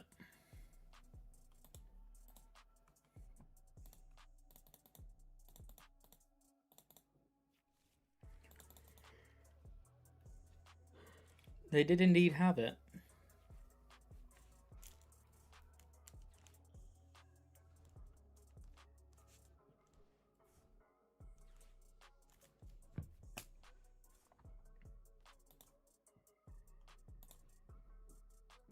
Oh, goodness me, they got a Blaziken as well. Uh-oh. Uh-oh. That's not good. That's not good. We can KO if we get a Meganium out. Uh-oh.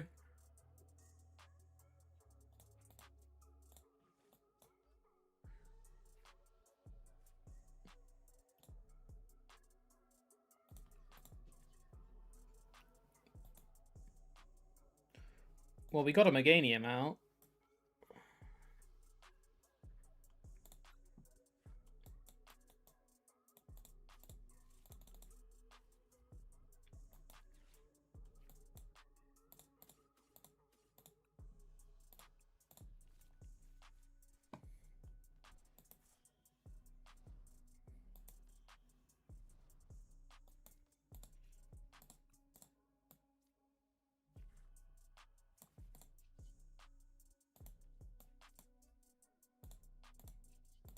Nice.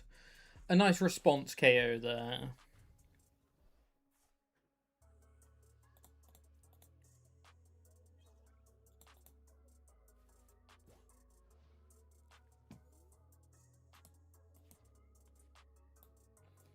It kind of relates to YouTube content, right? The whole Metafy thing, like clickbait articles, clickbait thumbnails, content that you watch, content that you consume. It all relates to each other.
Itchy. Okay, now we get to Meowth KO, Boss KO the Dragapult, right? This is all going pretty monkey-dory for us right now.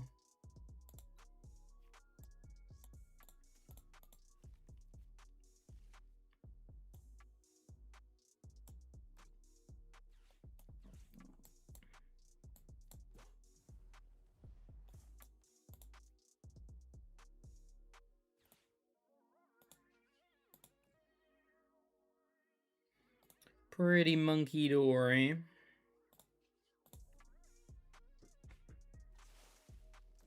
I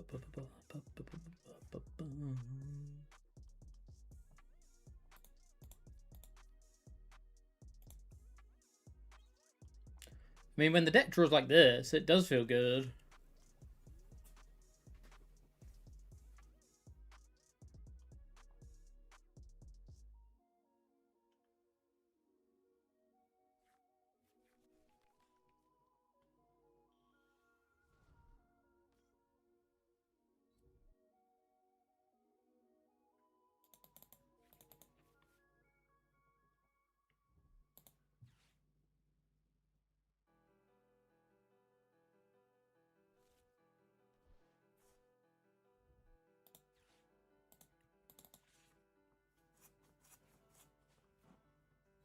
So we don't play boss.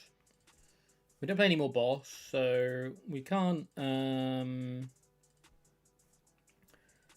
boss around this. And we're not going to be able to get 4 energy attached to it. Well, we actually could get 4 energy attached to it, but it's unlikely. So I think our most likely win con here is actually an Arboliva one, right?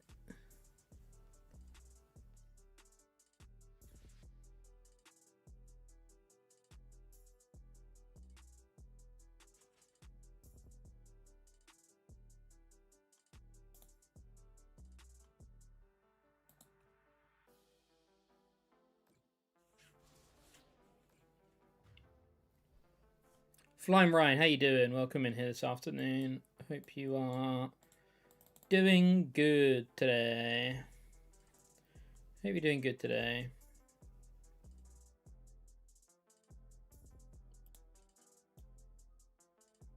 Are we believers? We weren't believers at the start of the stream, but we've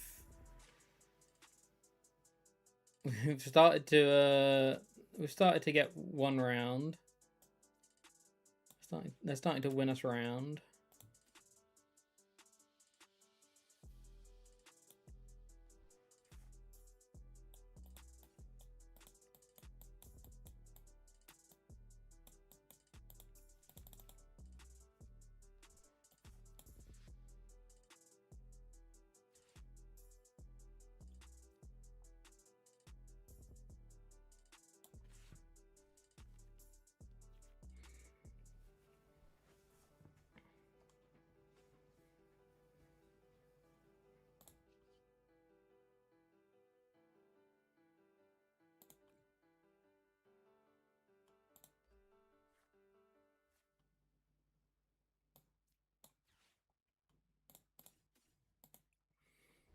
We're close.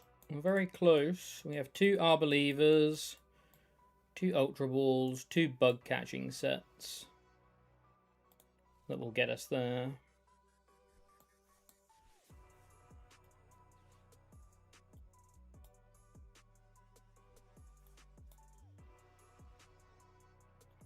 Six cards in a 23 deck isn't a lot,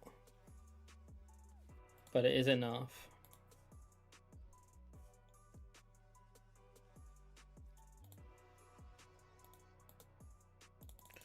Nice. Nice, nice, nice, nice.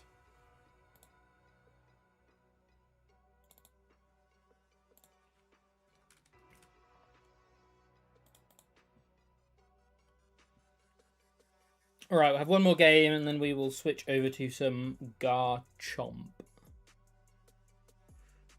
Garchomp. With maybe a brief little interlude of one game of VOD Mega.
I think I need to take this one, attach the energy.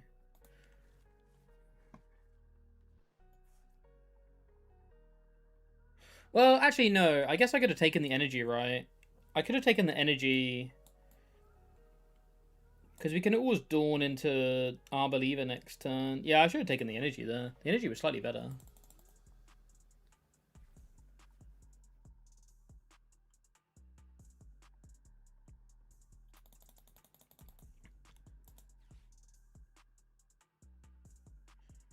I looked at the hand and thought, well, we're going to need to Lily here, but we don't need, like, we're Lilying just for the Arboliva anyway, so we might as well just go for the Arboliva.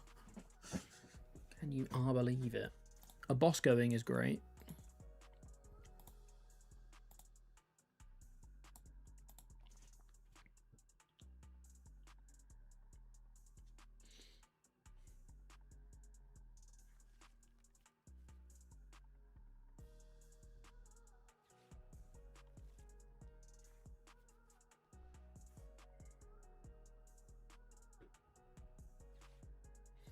I feel like the only person in the world that doesn't play with these, with this Lily art.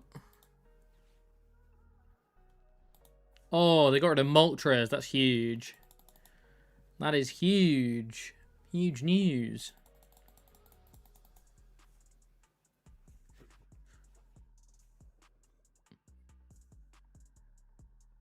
We love to see that.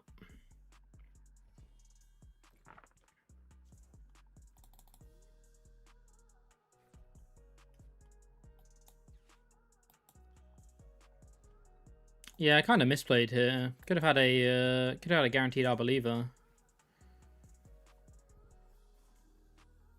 Instead, we've got very little. Instead, we've got a Budgie.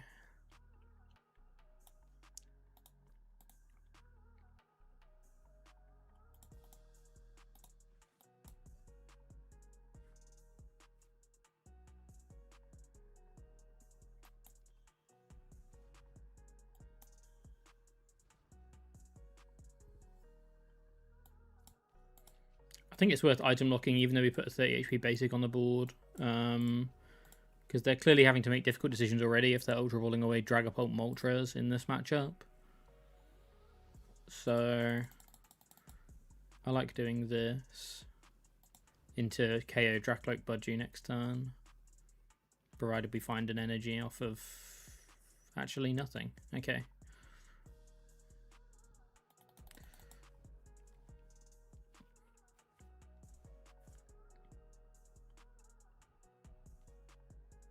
Ah. Ah.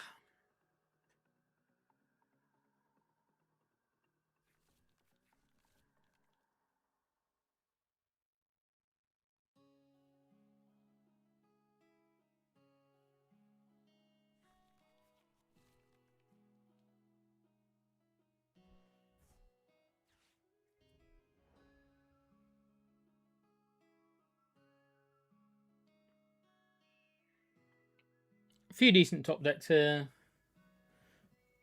I'm still fairly happy seeing a... I'm still fairly happy seeing just a grass energy, right?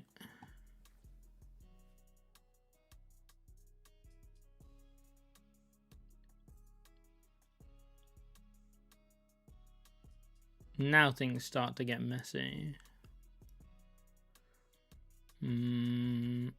I want to take grass into Lily, I think.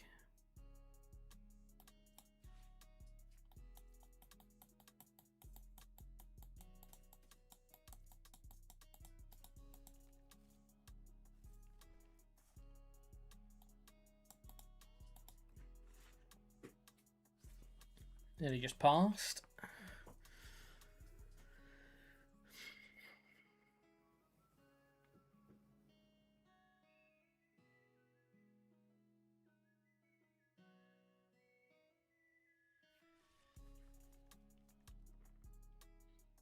Or should we get Crispin, Dark to Monkey Care, Active Budgie, then Phantom Dive? Yeah. Yeah, I was just thinking about what do I promote in that situation, and I think I promote the Bayleaf.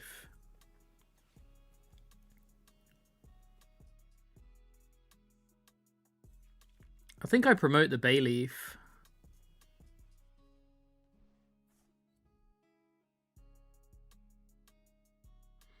To keep them on even prizes, right?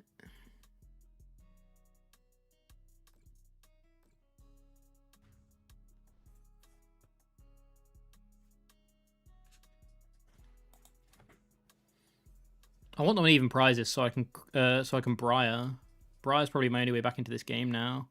Wow, I straight up I did pretty wow, they didn't even attack. Okay, now this Bayleaf looks stupid. That's kind of annoying. Now the Bayleaf looks stupid. Oh well.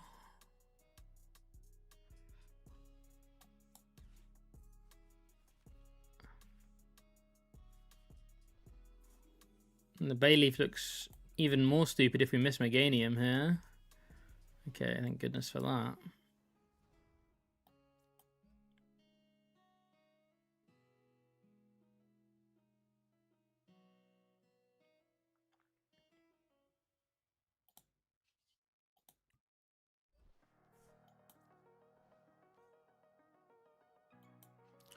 I lost this game on turn 1, didn't I? By not seeing the Arboliva play. I win the game so hard if I do that, right? Because I take out a Dreepy and a Budgie. Yeah. I just didn't see that Arboliva play at all. Interesting. I think what I'm learning the more I stream is I'm good at the decks I'm good at. I'm really bad at the decks I'm bad at.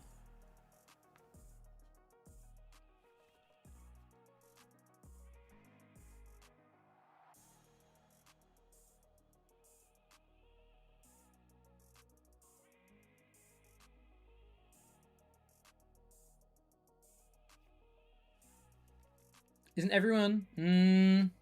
Some people are good at a lot of decks.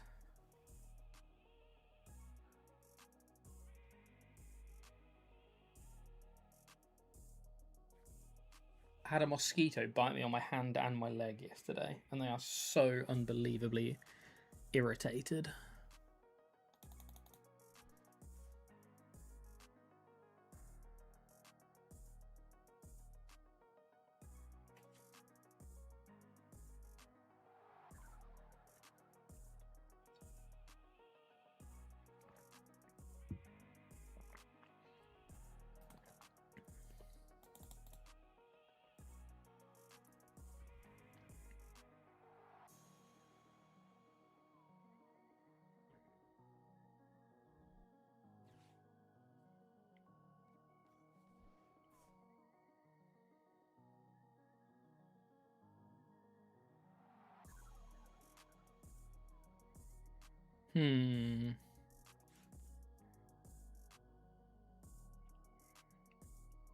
Again, them taking the 1 here is actually good for me, I think. It means I get to take the 2. They take 2. And then I can try and Briar this game. So I think this is pretty good for me. We might have found a way back into this game.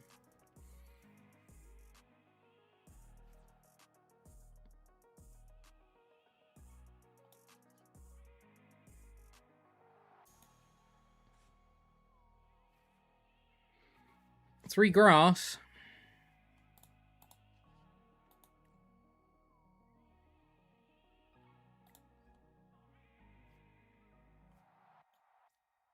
Funny hit the 1 pot player with Shaman. This has not been our first pot player with Shaman, unfortunately. They're all on it at the moment. They're all over it.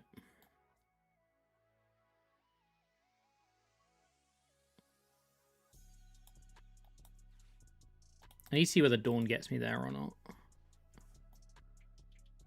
Yeah, okay, Dawn gets me there. I have Chikorita, Bailiff, Meganium.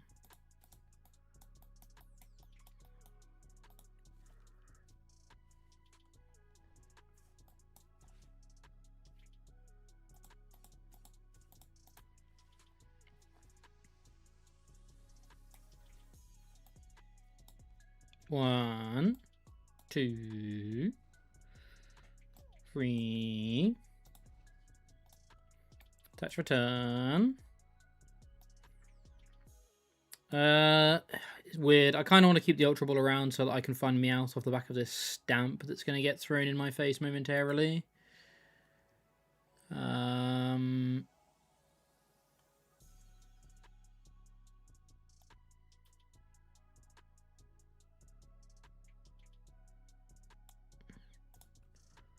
But I also want to thin because I don't want a Lily or Arboliva. So I think I will thin 3 cards.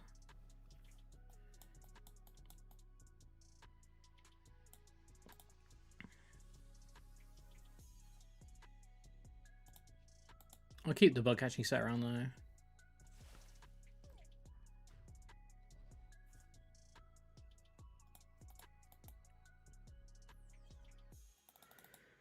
Oh, we didn't have E-Switch? Oh. No, we didn't have E-Switch. This wasn't safe then.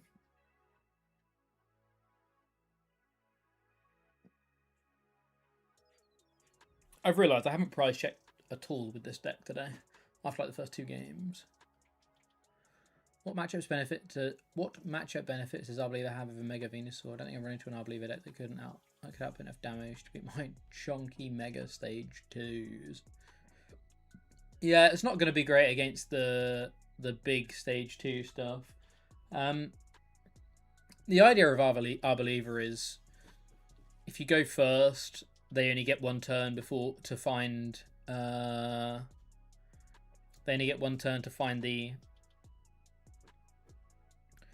Shaman they need. Otherwise, you can Arboliva down like a Budju and a Dreepy, or a Dreepy plus set up the next Dreepy, or like that kind of thing. That's the idea. Is you try and get ahead rather than try and. So with the Venusaur example, you're trying to be tanky and stop them from taking prizes, right? Whereas the Arboliva is like more aggressive in that it just tries to take prizes quicker. So it's better against the evolution decks, and it's also like okay against dealing enough damage to make it so that Teal Mask can take KOs later on.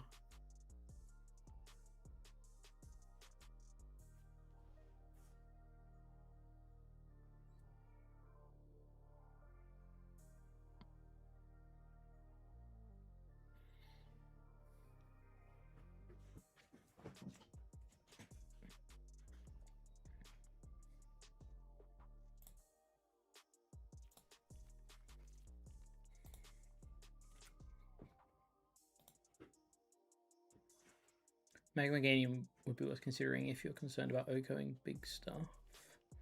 Potentially, yeah. Teal Mask Meganium can reach pretty big numbers by itself. Yeah, exactly. So you've got Teal Mask plus Meganium to reach some pretty big numbers anyway. But then on top of that, you've also got Arboliva like peppering things up a little bit to make it so that the Teal Mask is definitely getting a KO. Thanks so much for the follow as well, by the way, Josh. Appreciate it. And Ryzen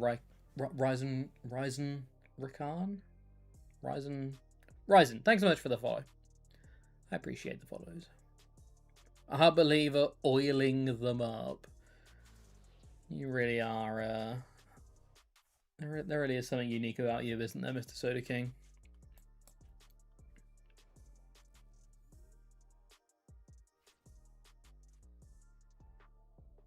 We need to find Briar and E-Switch this turn, so I should bug catching set. Only problem is it's really sad if we miss the Teal Mask. We can make it more likely to hit the Teal Mask by drawing first, but we're less likely to hit the cards we need by drawing first. It's going to be harder to find the Teal Mask, so I'm going to do this.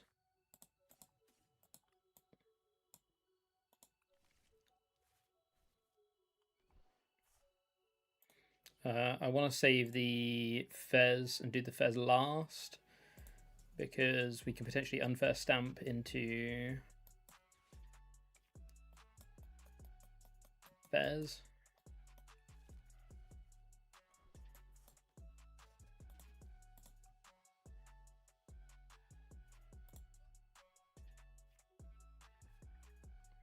Okay.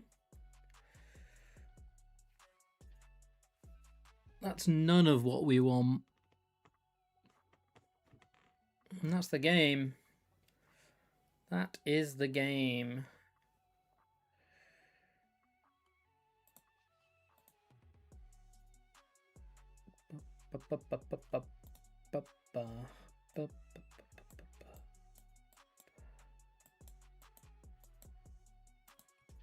That is the game.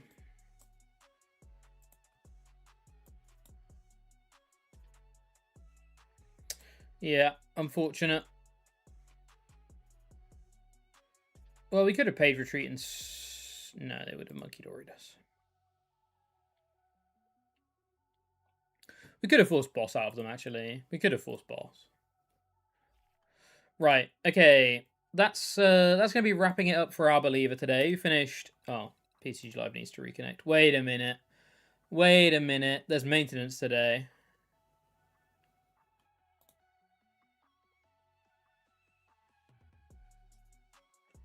No, there's maintenance. I was hoping we weren't going to get kicked off.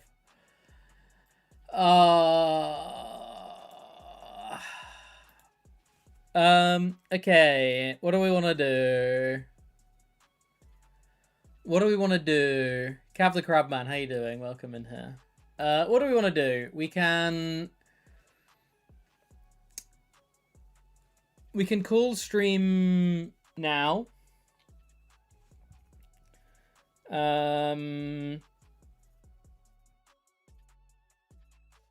Or we can do something else. What else can we do, chat?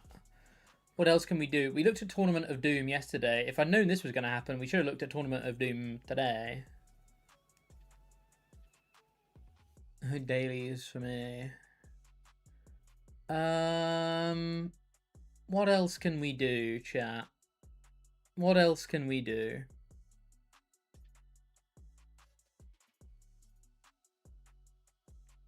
Is there any news on Poker Beach?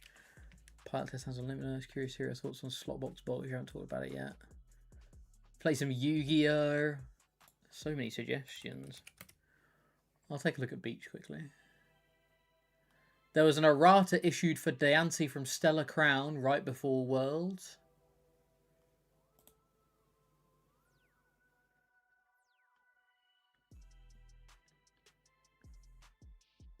I think Slotbox is pretty good right now, Team Abra. I think it's probably the second best placed deck right now in some form, in some capacity.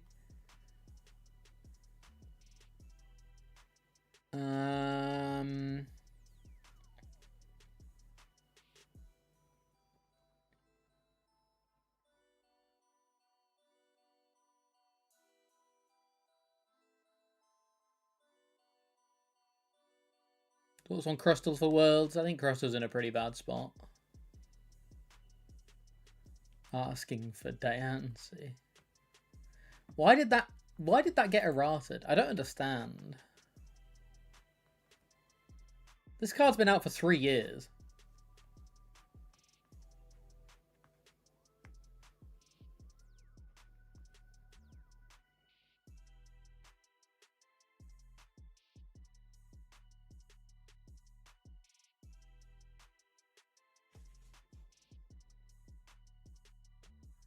Think it was a mistranslation? Yeah, it was. I remember it being mistranslated.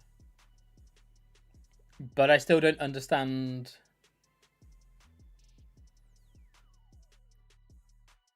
why it wasn't fixed then.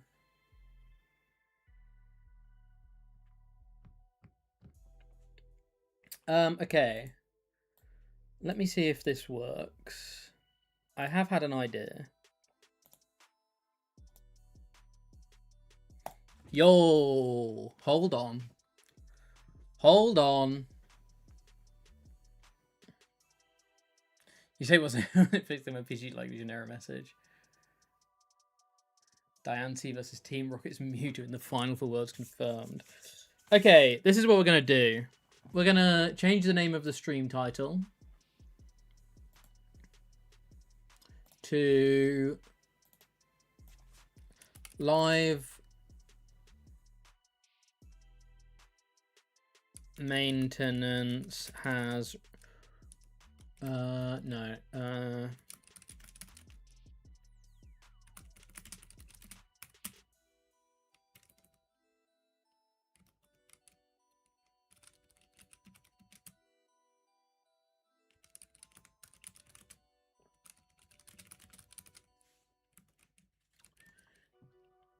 Okay, we've changed the name of the stream title. Abra's got the idea. Abra's got the idea.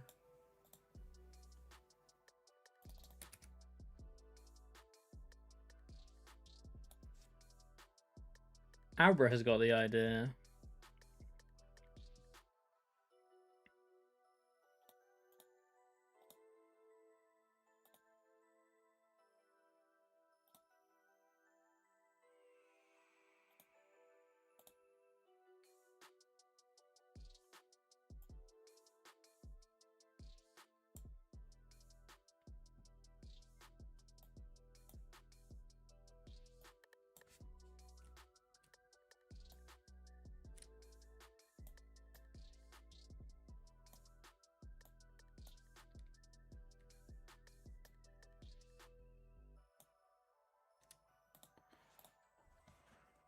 Da, da, da, da.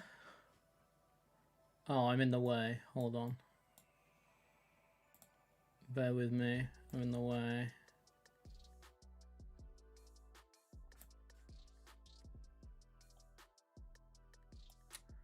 Da, da, da, da. Let's do some Mega Ray dummy hands.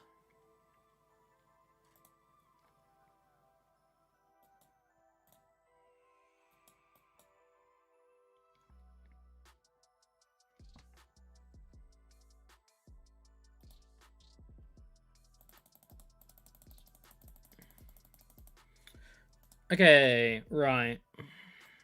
Let's do some Mega Ray dummy hands. I haven't used this very much, so I'm going to be kind of slow with it, I think. I think I'm going to be kind of slow with it. Am I going first or second? Tails, I'm going first.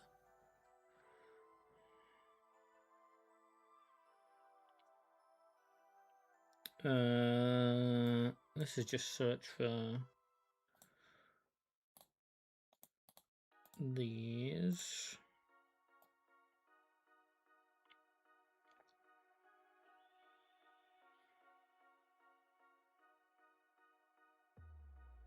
Looks like a no.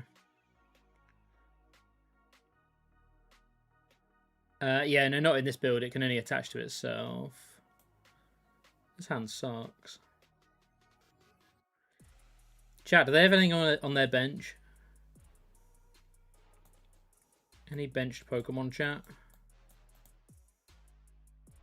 Any benches?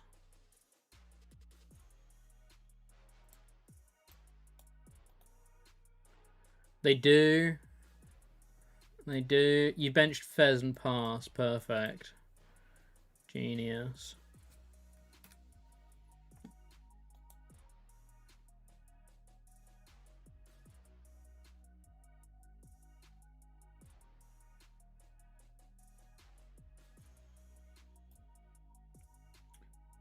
I need to remember what's in this deck.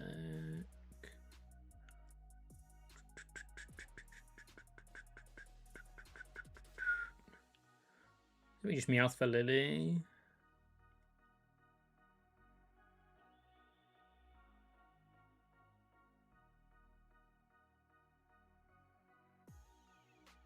Yeah, I think we Meowth for Lily. We can attach one here. We can attach return. We can Lily. Damn, we missed Lati and Ultra Ball. Missed Lati and Ultra Ball. We need E-Switch as well. Okay, so no turn one. No turn one. No turn one Talonflame attack that game. No hats. No, this is no hats.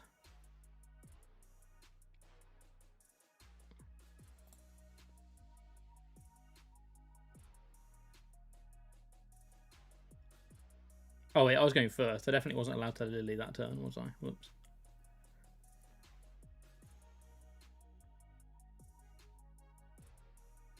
TCG Master's better, but let me see.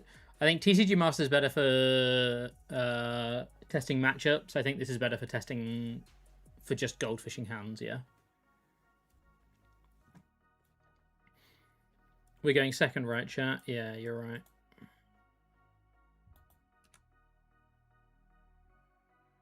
Holy, this deck sucks.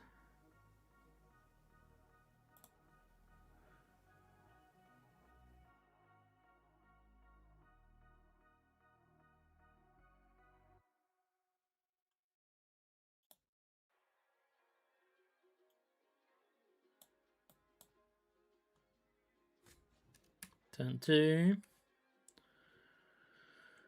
This deck super sucks.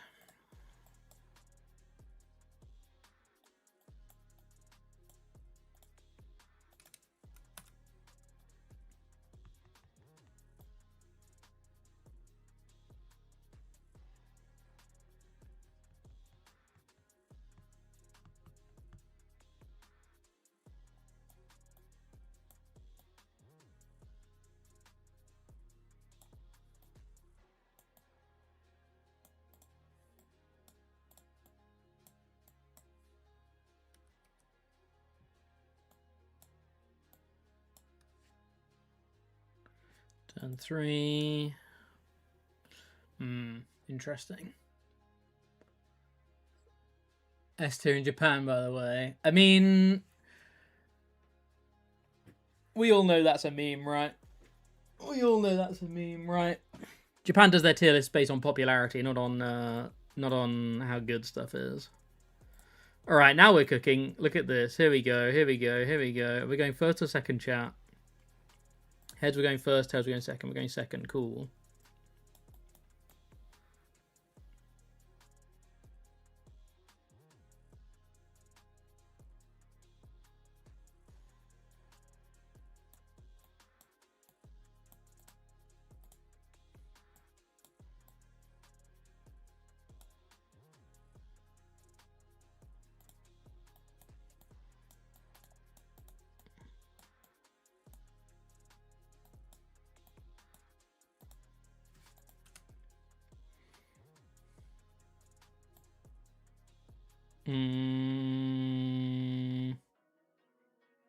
I'm just in E-Switch, right? Oh, in fact, hold on. I should do this first. What does this do? This looks at the top 4. I need to remember what this does. Hold on. Boo maintenance. Yeah, boo maintenance.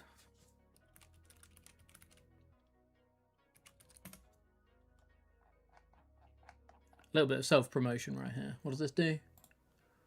You play this card on your hand, look at your ability, look at the top 4, attach basic energy, shuffle the rainy cards to the bottom of the deck.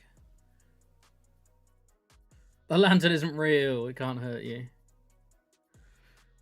Okay, so we are Viewing the top 4. We get to attach an energy. And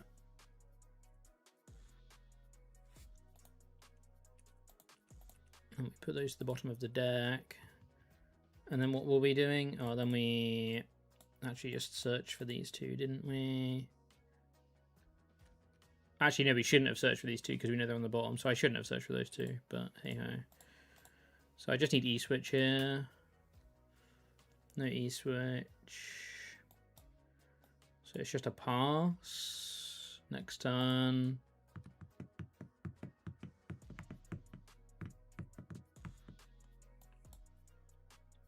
Oh wait, no, we can't do this. We need to do this. No. No. Need to do this. Ultra Ball away, Meowth, and this. Ball, Terrapagalos. We played Terrapagalos. We attack. We attach. We Golden Flame. We Lily for 8. There's our E-switch. We draw another 2 with Kang. We E-switch one off. How do I do this? We do 250. We maybe take 2 prizes. Interesting. Do you reckon if you scribble Ethan on Ray cards, anyone will notice? Cool website. Who made this? This one.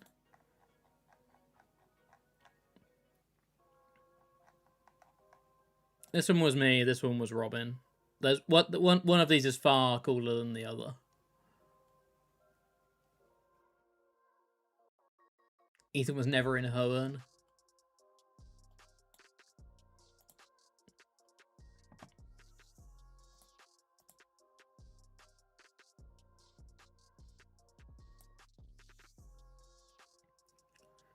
You don't know where he's been on holiday. Have you tried the genies yet? No, I have not.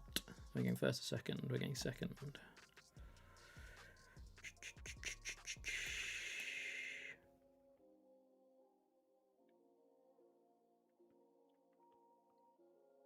Pretty sure I just go like this.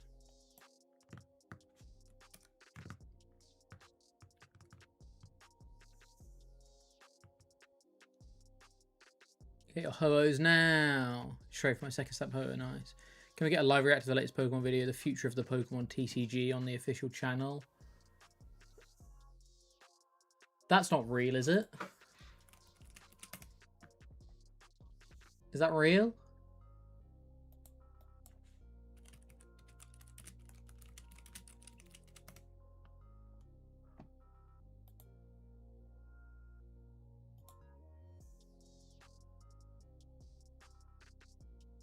Oh, it is. It is real. Okay. Hold on then.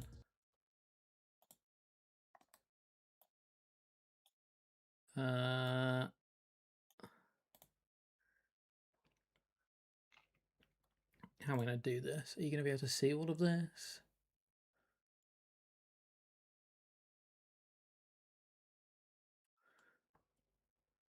You can't quite see all of this. Hold on. I need to do this differently. Hold on. I need to do it like this. There's live, still not working. I need to do it like this. Can you see it like... I've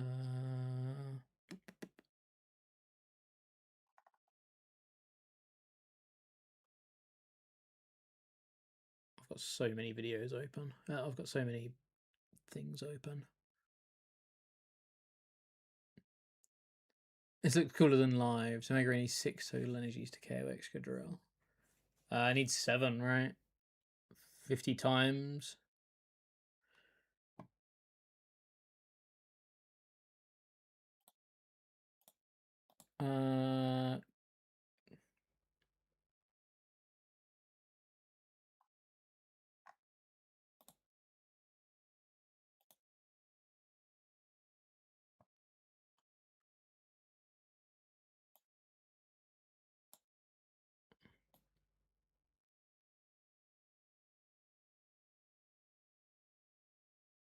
That'll kind of do.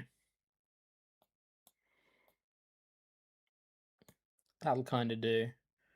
How do we get audio for this? How do we get audio for this?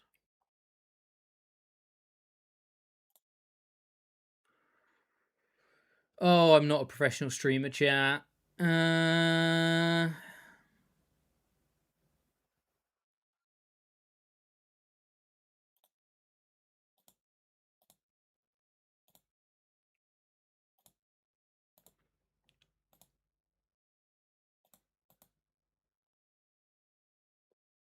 I've got no idea how loud this is going to be.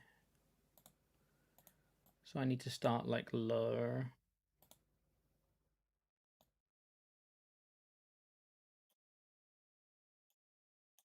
Oh, I have it muted. Hold on.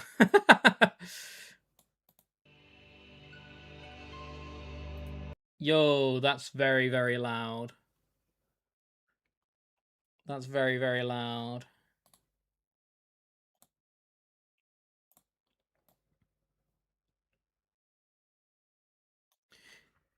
You're supposed to be the techie one. I know, but I'm actually not that techie. That's the secret. I'm just more techie than Joe. Right.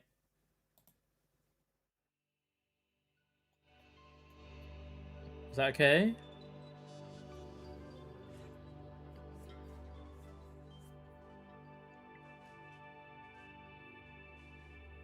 Pokemon カードゲームはファンの皆様に支えられ、2026年10月に30周年を迎えます。30周年を契機にこれから先のポケモンカードゲームはどうなっていくのか、その未来への挑戦をしたいと考え、 How the Pokemon TCG will be going forward, and hope taking on that 世界 future. で活躍されている Sets the world アーティス renowned トの artist ヨシロットンさんです。 ヨシロットンです。グラフィックデザイン、空間デザイン、映像、音楽、アート制作までいろいろ活動しています。今回30周年のキービジュアルや30周年拡張パック内の新レアリティ FUR の制作を手掛けていただきました。僕の代表的なアート作品のシリーズにフューチャーネイチャーっていったものがあります。これは普段見ている景色、自然の風景だったり、この目の前に広がっている街だったり、これはいわゆる可視光線という光で見えている世界なんですね。でも地球にもそして宇宙にももっと無数の光の線というのがあって、目に見えない世界が広がっていると思うんです。そこでその光でこの世界を見た時にどうなっているか、その想像を膨らましていったり、実際にあるデータを使って可視化することでいろいろな発見があるんじゃないか、そういったことをテーマに作品作りをしています。FUR の制作にあたってヨシロットンさんには新たな色彩の表現に挑戦いただきました。制作にあたりデイとナイトというコンセプトをクリーチャーズさんからいただきました。ポケモンの世界にも昼と夜があると思いますが、その世界が先ほど話したフューチャーネイチャーの世界のように新しい光を通してどのようになっているか、それにミュウやミュウツーが現れたらそんな世界を想像して新しいポケモンカードを制作していきました。I do think they did it quite ポケモンカードの cool. イラストにおいてクリーチャーズは普段からポケモン本来の体色を表現すること、各タイプらしい表現をすることを大切にしています。特に今回挑戦としては Textures look crazy, 世界 yeah. の中にポケモンを存在させることで反射をまとったこれまでとは異なるポケモンの新しい姿を表現しました。エネルギーカードも同じくで The energies look この FUR の世界が amazing. 反射されています。ポケモンらしさやポケモンカードが元来持っている印刷加工の魅力とヨシロットンさんの色使いが掛け合わされ、実物を手にした時に驚きや感動を与えられるカードを作り上げることができたと思います。30周年という区切りにこのようなコラボレーションをさせてもらったことを非常に嬉しく思いますし、30年経っても新しいポケモンの世界とかワクワクする体験がこの世にあることが本当に素晴らしいなと思います。30周年はヨシロットンさんと共に未来への挑戦を形にし、皆さんにお届けすることができます。ポケモンカードゲーム30周年商品にご期待ください。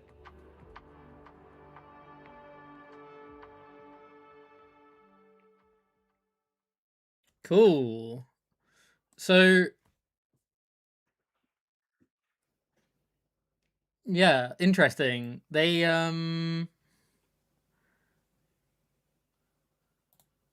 They seem to be... So, a couple of things there. Confirmation that we get a hollow energy in every pack, which is Pog. That's great news. So anyway, Phantom Dive. Anyway, Phantom Dive.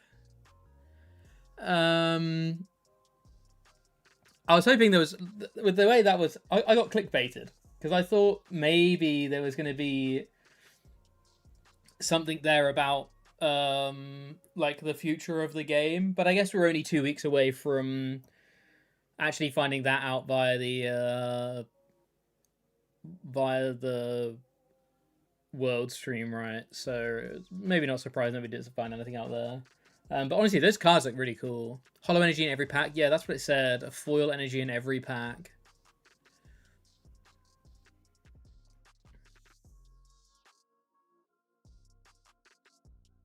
Which is very nice, because it should make them pretty easy to get. How big are the packs? They're 5-card packs plus 1 energy. I think you get 4 regular cards. And then... So I think everything... From what I understand, everything in the set is hollow. You get 4 regular cards. And then 1 card, which is like the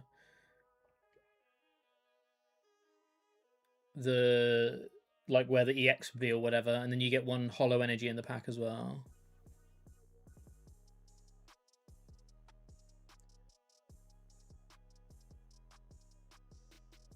You want non-hollow Yukimori trainers? Yeah, the trainers that have been leaked to look good. Everything is at least rare or something, isn't it? Yeah, everything's hollow. But because everything's hollow, nothing is... Because everything is rare, nothing is rare. Yay! And then it's like 1 in 10 for a illustration rare, 1 in 15 for a classic collection, I think. And then 1 in 20 for like an SIR. So it's about the same. Isn't there a Mori Pokepad? There's a Mori Pokepad and a Mori Ultra Ball.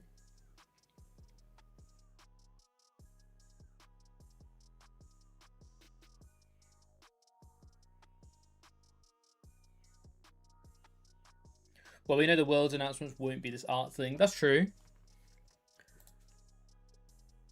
Interesting to see what it is.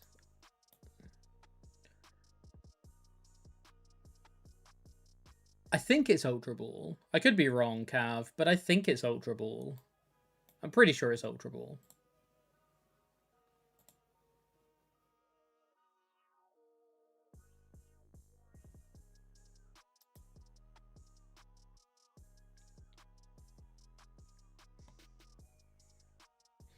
Anyway, Storm Emeralda.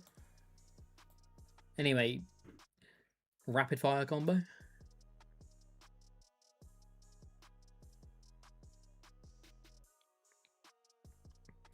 Right, okay, what do? We lilied, we drew 2 more cards.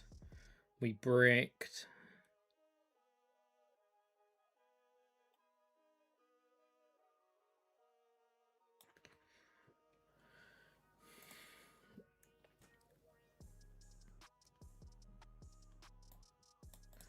Turn 2.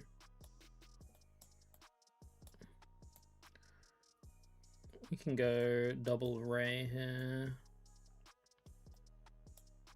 These go here. Do we want to draw 2 cards? Sure, we know when a card can be a one of. So what the one of is in this list. Let me...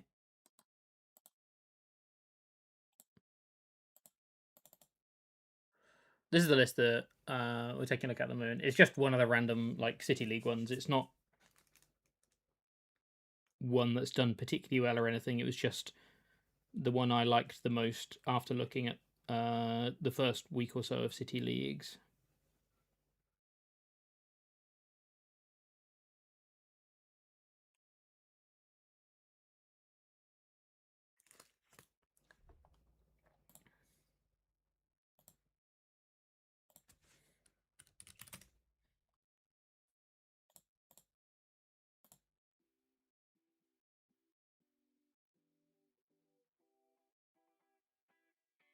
Sorry, not City Leagues, my Sienna.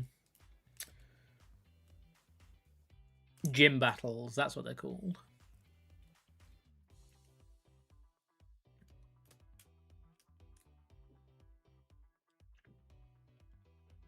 Triple area 0 for just 2 Terrapagos.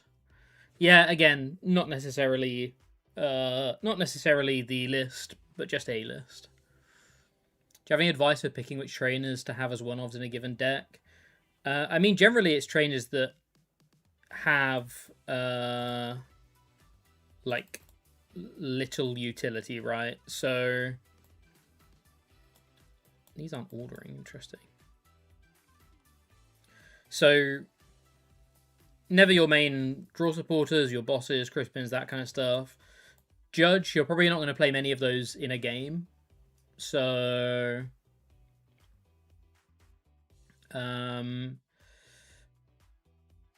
like you got to think about how many times you're generally going to use the cards that you want to play, and also how many. Yeah, so generally you're going to want to look at like how many times am I going to use this card in a game, in an even game, but also then how often do I want to find that card? So we might only use 1 or 2 Lily, but we always want to have it in the early turns because it's by far the best draw supporter. Whereas Judge and Cypher Maniacs, they're going to be a lot more. Judge and Cypher Maniacs, they're going to be used in a lot more like individual or specific situations. So we don't need as many of them. Plus, also we have Meowth, which can search out for our supporters. So supporters, as long as you've got some Meowths, are generally okay to have one-offs if they're like very, very specific uses. In terms of like items and stuff, again, you got to think about like how much you want to use them. So energy retrieval, we're not going to need a lot of energy retrieval because we're already running 14 energy. We're going to have a lot of energy on the board. We're running a lot of energy just to try and get a lot of them onto the board. So once they're on the board, they're going to stay there most of the time. So we're going to, like, you only really need a little bit of recovery to be able to get them back. Plus also we have another way of recovering energy with Glass Trumpet here. So again, not necessarily one that we need a lot of one-offs for. Night Stretcher, another one. Do we need a lot of Pokemon recovery? Well, we're quite an aggressive deck. We're going to try and take 2 prizes every turn from sometimes turn 1, but realistically turn 2, 3, 4. So a lot of the time, we're not necessarily going to need a lot of recovery because we're going to be the ones setting the pace in this deck, right? So yeah, it's just about the type of deck you're playing. There's no like perfect formula about whether you should only have 1-offs or 2-offs or like whatever. There's no perfect formula, but it's just about like trying to work out how important the card is to your strategy, how often you want to use it in your strategy, and then how often, like how important it is to that strategy to know how many you should play. Does this deck want to go second? I have no idea, if I'm being completely honest, whether it's a first or second deck. I haven't played enough of it yet. It looks like there's decent benefits to going first and second, so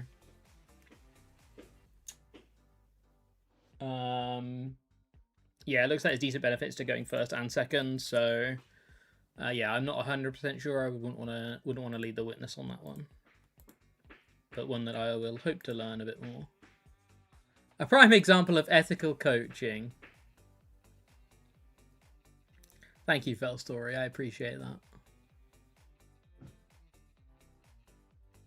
Everything Joe and I do, we always will try and make ethical, even if we introduce something that can be seen as unethical, we will always try and take an ethical approach to it. Because that's who we are as people. You know, but we also have to be realistic in terms of the type of content we create. So it's a balance, but yeah, everything we do, we will always try to be as ethical as possible and as transparent as possible and as honest as possible about the decisions we make and what we're doing and why we're doing it, and taking on feedback for improving and stuff like that. How consistent is turn 1 Talonflame? Again, I wouldn't want to comment because I've only had a couple of games with the deck. It doesn't seem that consistent, if I'm being completely honest, especially if you're going first. Going second, it seems decently consistent. I definitely play, like, this is just a gym battle list. I'd be running a lot more, like, I'd probably go up to 4 E-Switch, up to 3 Boss. I'd probably cut the Judge and the Ciphers. I'd probably cut the retrieval for a second stretcher. We don't have great ways of searching right now. This might even be like a triple Serrano deck as well. And you cut an energy or something maybe. And you just choose, you force second. It's awkward only having E-switch as ways of being able to get Talonflame turn 1, but the fabled Mega Signal. We could play Mega Signal. Actually, Mega Signal's not terrible as a one-of. Mega Signal could easily be a one-of. That might be better than Serrano, actually. Like, that doesn't sound that terrible, to be honest. Given that the most important Pokemon are the 5 Megas, basically. Doesn't sound terrible.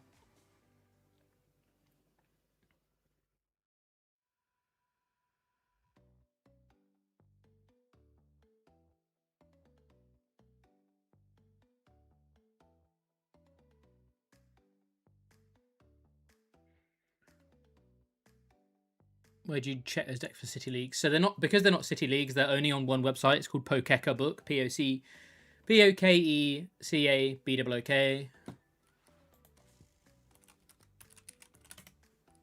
Hold on, I can send a link.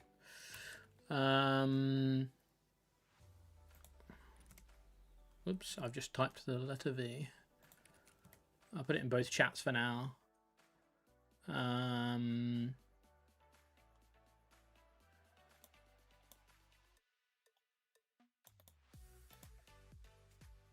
So yeah, they're on here.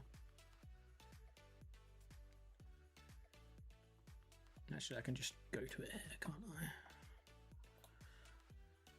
So yesterday's gym battle winning lists: Mega Gardevoir X, Talonflame, Dusk Noir, Mega Kang,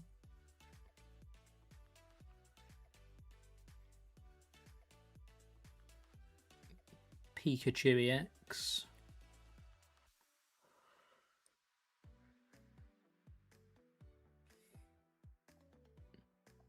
Some of these lists are wild, don't get me wrong.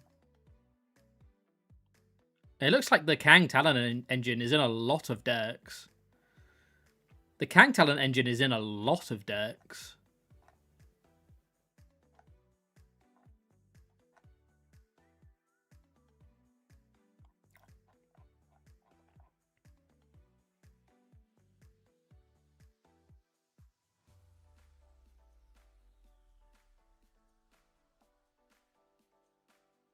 Yeah, the Talon Kang engine is in a lot of decks. Can I remind you what Talonflame does? So, new toy syndrome. I mean, yeah, it could be that.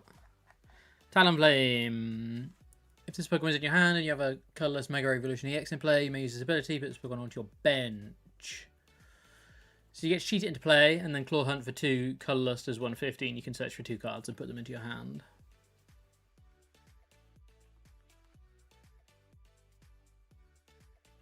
It's also got free retreat, which is nice. It makes it a pretty decent pivot, and it's a chunky pivot as well. It's a 280 HP pivot, which is good.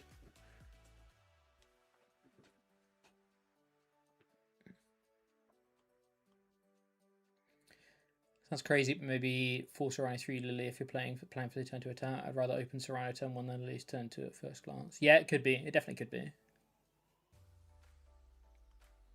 Definitely could be.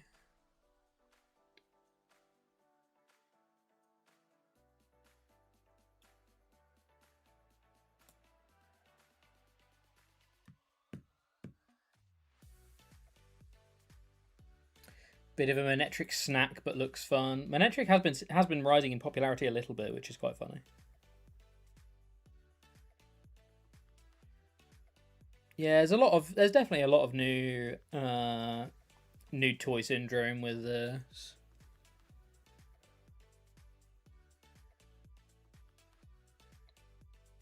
There we go. It's all okay. Dragapult's still good, everybody. It's okay. Dragapult's still good. Plays no new cards. It's still good. It's okay.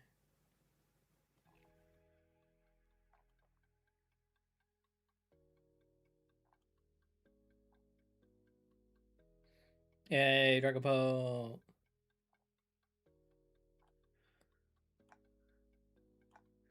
Even some of these Raging Bolt lists are playing the Talon Kang.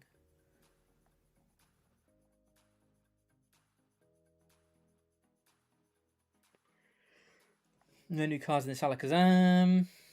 No new cards in this Alakazam. No new cards in this Alakazam.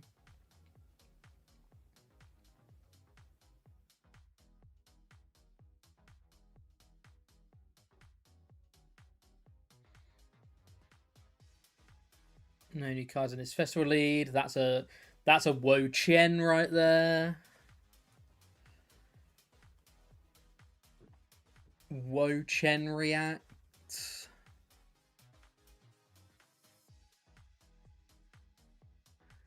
Thank you, creatures, for these underwhelming sets. I think this set has the potential to be the best one we've had in a while. But that's not saying much because they have recently been very underwhelming.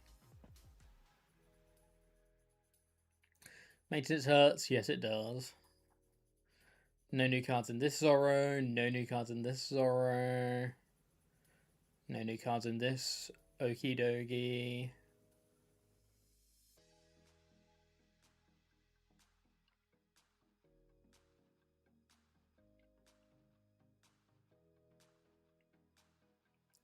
Look at that list.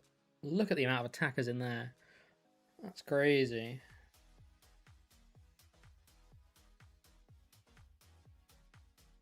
Igris, welcome. How you doing? Thank you for joining us. Megalopony with no new cards. Slowking with one new card. Ooh, it's got the new Giratina. Got the new Giratina. Any deck recommendations for someone who played Gardevoir and Ceruledge pre-rotation?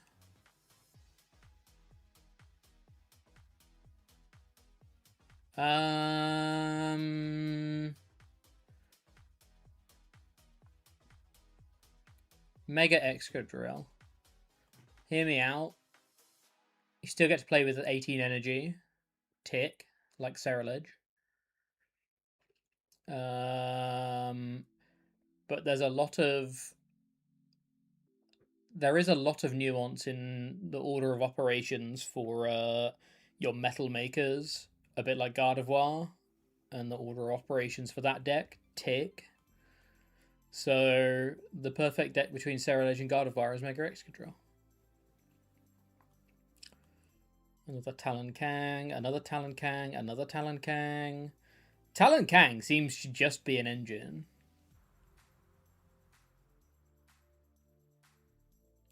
Can we discuss Mega Guardi in the current format? What's the draw? That was the first list we saw, right? There is a Mega Guardi list here. The draw is this card right here. We're playing Nudolf 60 till April. We might be. Slowking Winworld's full trust. It could do. I feel like Mega Excadrill is a pretty clear example of power creep. How so, Josh? The only concerning thing about Slowking winning Worlds is Arboliva winning the big tournament a couple of weeks ago. It means that there's going to be more people playing Shaman, I think. That's the only concern.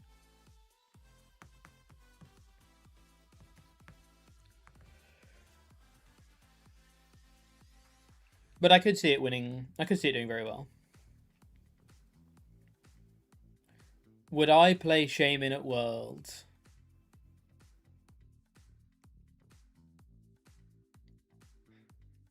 Depends what I'd play at Worlds.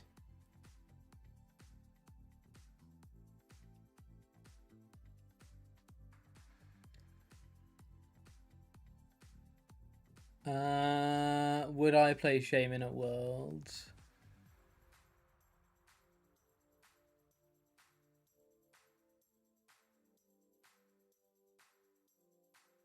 Yeah, I think I would. Yeah, but the other Shaman. assuming it's a deck where it's normal to play Shaman, to tech Shaman, then yes. Yeah, I think I would. I think it's my number one tech for Worlds over some of the other stuff.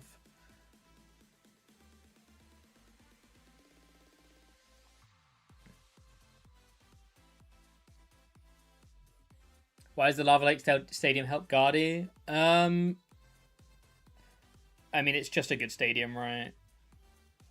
It's just a good stadium to try and be a big Pokemon and stop your opponent having abilities. I don't think it directly helps Guardy any more than it would help any other deck that it was in, but been gawking at Slowking since Surging Sparks. They've indicated see it make it out of the Rogue Hood though. I think it's the best it's ever been. And I think there's a lot of room for it to still grow over the next 6 months before it rotates.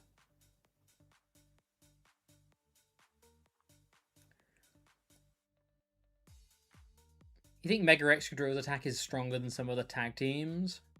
I don't know about that. It's very good, and obviously the numbers are bigger number better, but it doesn't take extra prizes.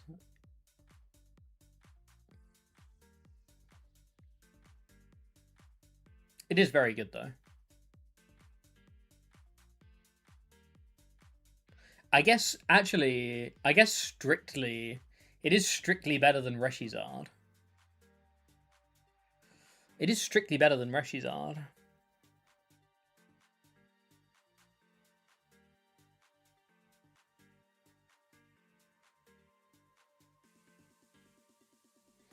You're playing Pult King? Interesting.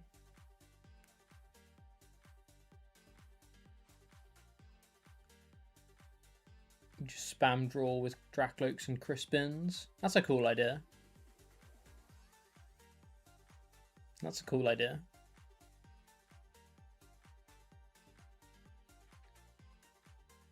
Got me excited that Mega Ninja is seeing play with Kang Talon. Yeah. Were there 3 prizes in the Sword and Shield era sets? There were, but they were VMAXs, which were pretty one-dimensional. They're not as interesting as the Megas are, and they're not as interesting as the tag teams were, in my opinion. Well, they're kind of the same as Megas, actually. Yeah, they're kind of the same as Megas. Well, no, some Megas have abilities. The VMAXs never had abilities, I don't think. Can't remember any of them. V-Stars were better. V-Stars were way better. V-Stars were like GX's 2.0. I really like V-Stars.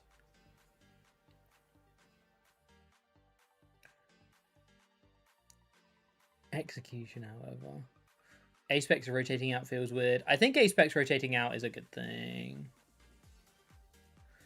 VMAXs are awesome. They even had a Dragapult. The original Dragapult.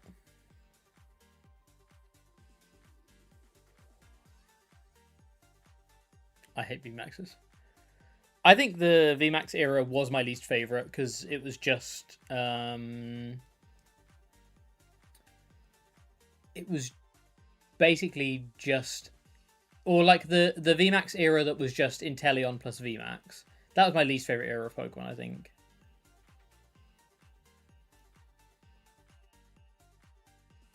We're literally back to Bolt Hammers. How did we allow this? That's a good point. People who like Dragapult as a Mon must love the TCG at the moment.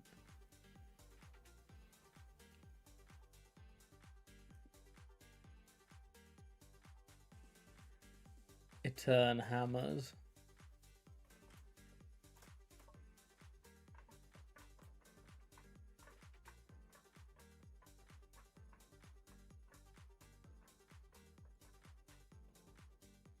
I remember seeing the life-size Pulp plush for sale. Life-size? Now you can get all Rose lead back to Pulp. Pulp VMAX was good.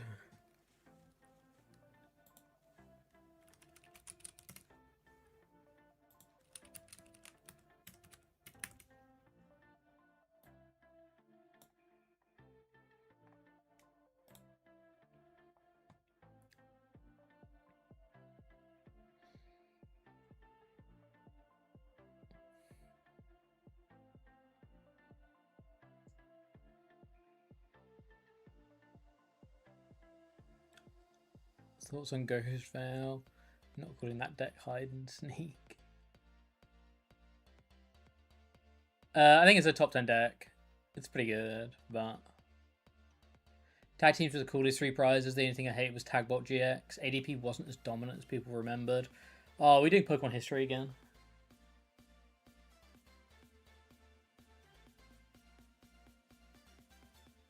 I would love to have seen what happened that year at Worlds.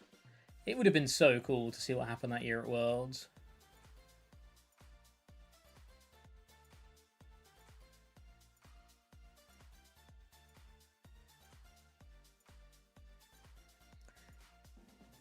Delmas can slay the pole if 3 times weakness Illumise is on board.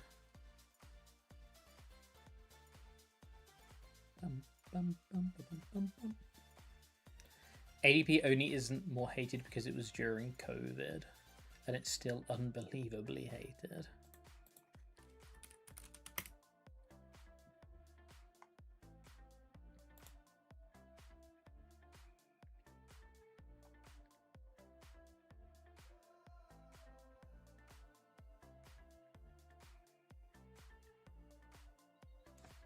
Real ones remembered Urshipole. Yeah! I played a lot of Urshipole. I enjoyed that deck.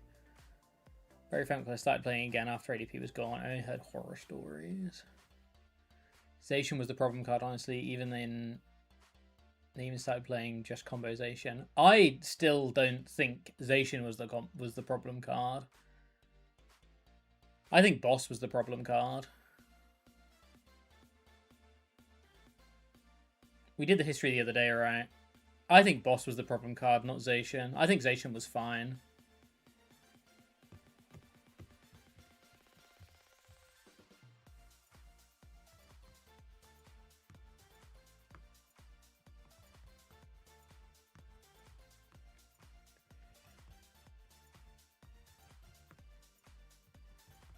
But yeah, this card is obviously one of the best of all time.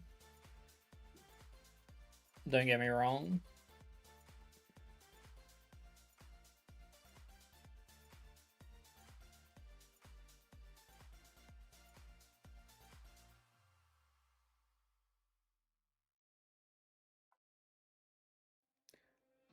Dedenne was the problem card.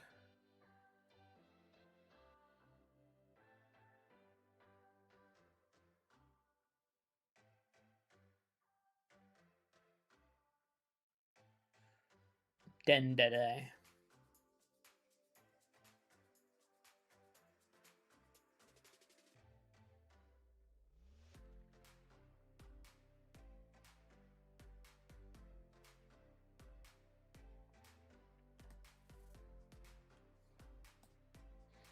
Having your draw support of the format be based around things that immediately die by boosted ultimate is pretty awful design.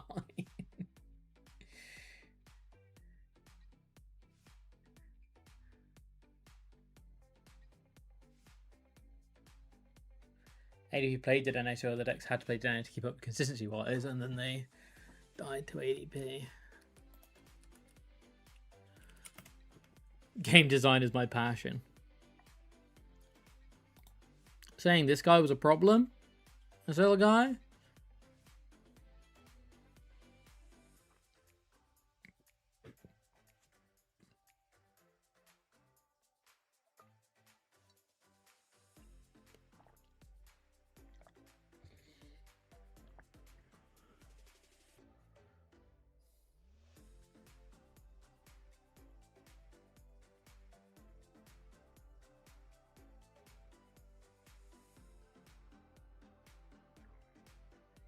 Mr. GX border and GX moves a peak. I really like the design of GX cards. I think the design of GX cards is very good. What's crazy is Guznag is the preferred GX and expanded Lugia. Amazing, we're talking about ADP and I got an ad for paracetamol.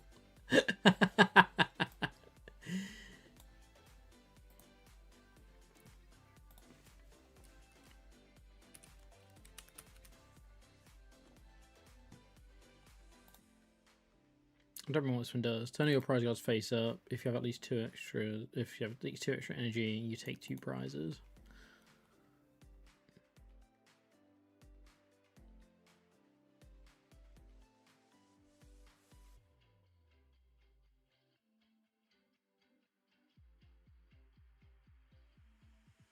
Also a stupid card.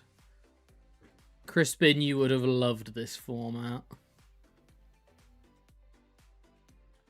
Violent Appetite. Violent Appetite.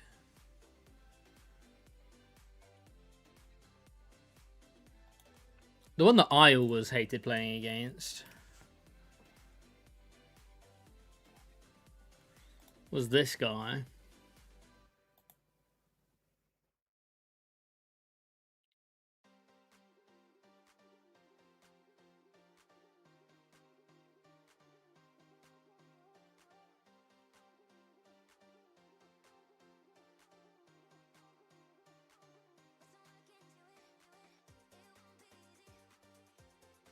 Also still broken and expanded. Tina Chomp, my goat.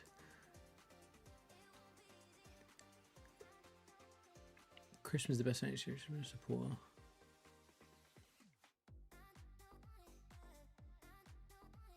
I love GXs, especially the Gengar movie ult I decided to collect and keep in my binder. You're such a troll. You're such a troll. People absolutely hate me, but I loved the tag teams. I thought they were so cool.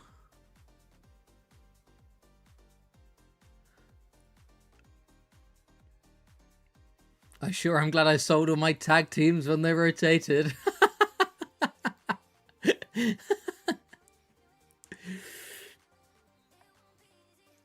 Like, this was a super underrated mechanic. The tag team supporters mechanic was so underrated.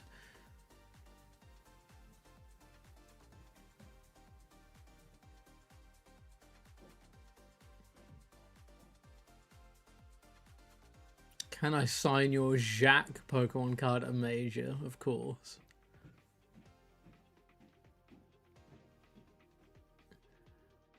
Outside of ADP and Gengars, Mimikyu, tag teams are cool. Cinzino Mail. Greetings, Jack. I just joined, and the first thing I hear is I absolutely love tag teams. How you doing, Sush Nips? Unfortunately, live is down for maintenance, so we're reminiscing. We're going down memory lane a little bit. How are tag team supporters any different? So they were very, very similar to GX attacks in that they had an effect, but you could play more cards, you could do more to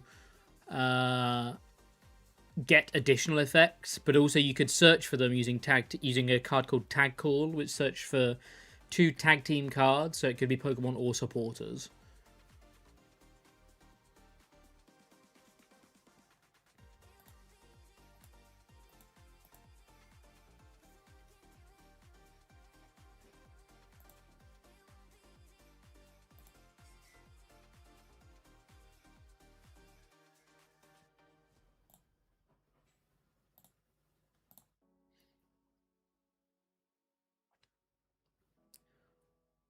Kind of sick. Post-ban Belelba Bryson Dark Box. Kind of insane how powerful Red and Blue is in a vacuum being able to play. It's really wild to me that I think this card is crazy. And I just never saw play. This is a very strong card. Tackle Engine is a lot cooler than Hollow and Rocket Transceivers. I agree.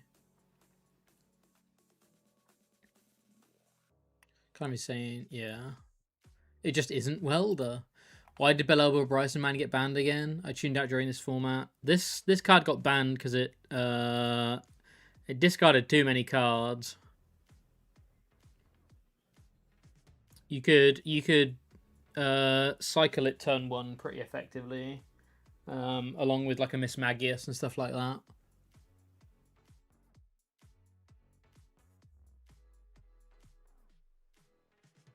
They should design the Rocket's engine to be more generic. Soda tinfoil hat.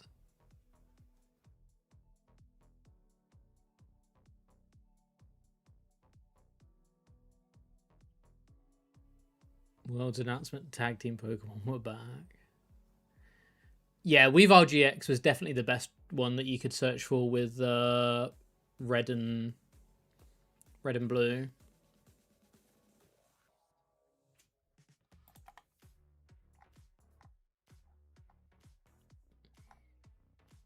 Sinlin was really good. Misty Lorelei, I don't think saw any play outside of exactly Pidgeotto control, right?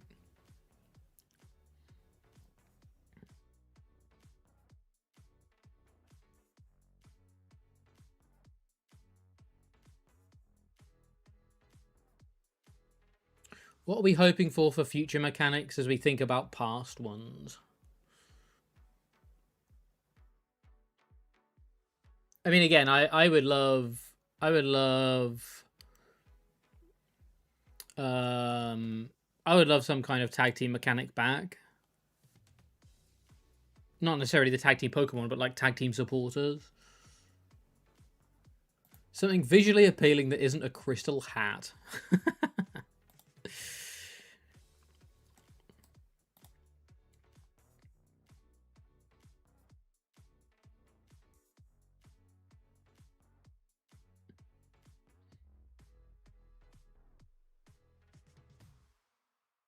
Misty Lorelei was played in expanded with Vaporeon, which turns everything to water, Lipard, and Dialga GX. AD Part 2. Any kind of Hollow Engine again. I think there's some Pip Story builds that try to use it as well. Interesting. It's about time we bring back Legend cards. Well, we've got the Legend stadiums, so maybe that was a hint. Do you think Winds and Waves will have a new video mechanic that will find its way into TCG? For sure. For sure. For sure.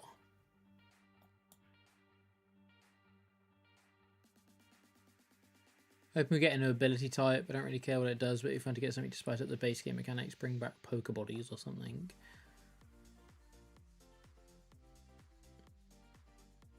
Which ones didn't see play? I'm pretty sure all 6 of these saw play, right?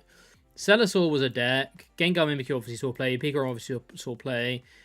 Eevee Snorlax saw play in Malamar and Welder decks. Lati saw play in Malamar a little bit. And Magikarp Wailord saw play. So the first 6 all saw play. Pheromosa saw play. Reshizard saw play. Muk saw play. Marshadow Machamp saw play, Greninja saw play, Luca Metal saw play, Guardy Sylveon saw play. Pretty sure the 2 weakest ones there were Marshadow Machamp and Ninja Zoro, but they definitely both saw play. Rowegg saw play. Slowduck, I think, saw play. I'm pretty sure someone played at Worlds. Choo-Choo saw play, Mew obviously saw play, SPDO saw play, Umbreon Darkrai saw play, Sabltar saw play, Garchomp Giratina saw play, so all of those saw play. Did all of the tag teams see play? ADP Birds was a thing. Trevois saw play, Snivy saw play, Charizard Braixen saw play. Pip Story saw barely any play, but a little bit. These 2 didn't really see play. I think it's just these 2. I don't think Mewtwo and Mew saw play.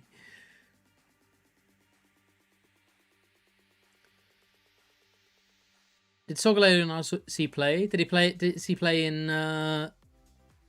Malamar? Reshiram 5-star card. Hey, Soda King. Alright. I think Guznag saw play. It saw play as a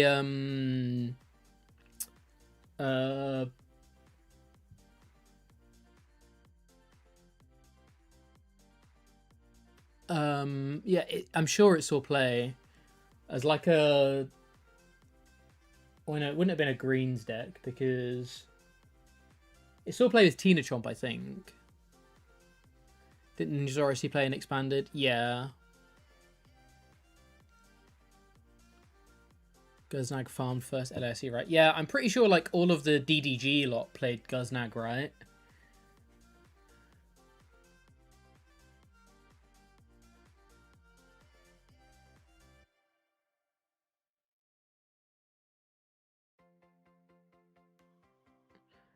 Lopunny Jigglypuff was good. Yeah, I think the only one that didn't see play was the 3 babies.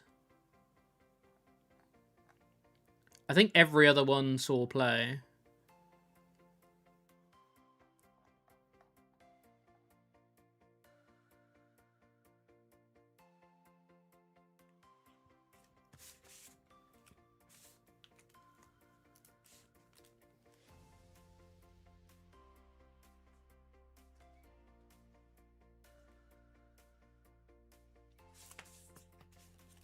Pipstoise is generous. Yeah, Pipstoise is probably generous. I'm pretty sure ADP Pipstoise was a thing, but yeah, it's probably generous.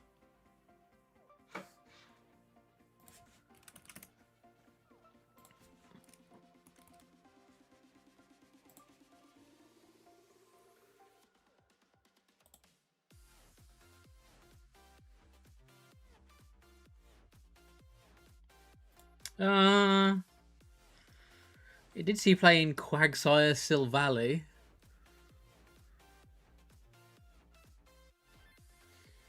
Saw players Jack's generous Turmeric into interesting list.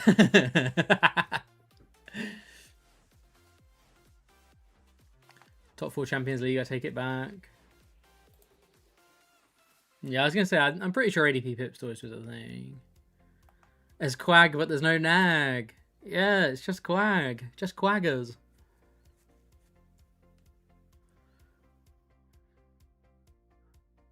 Reshiram doesn't have a limitless entry.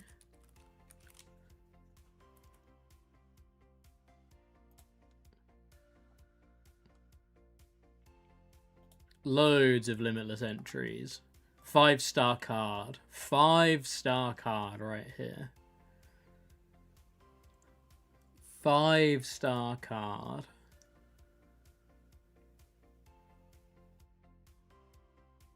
Prism Stars didn't coexist with the latest batch of Apex, right? No, they didn't.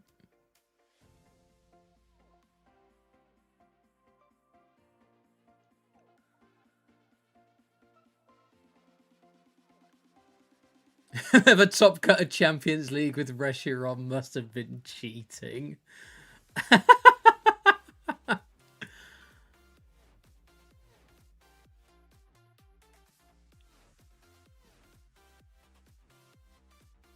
Expanded tourneys, yeah.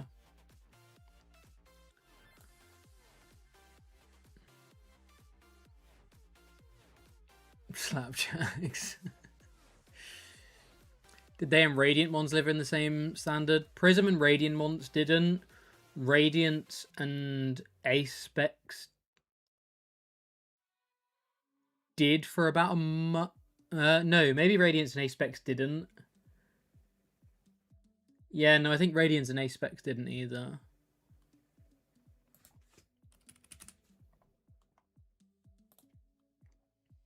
There you go. The only one that did not look at what's happened. Look at the state of this.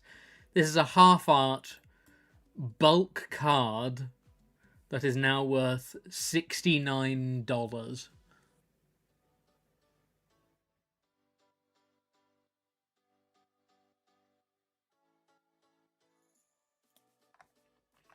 So yeah, Igglybuff Togepi is the only one that didn't see any play. Please say there's a City League decklist for Iggly. I don't think there are, because I don't think the City League decklists go back that far.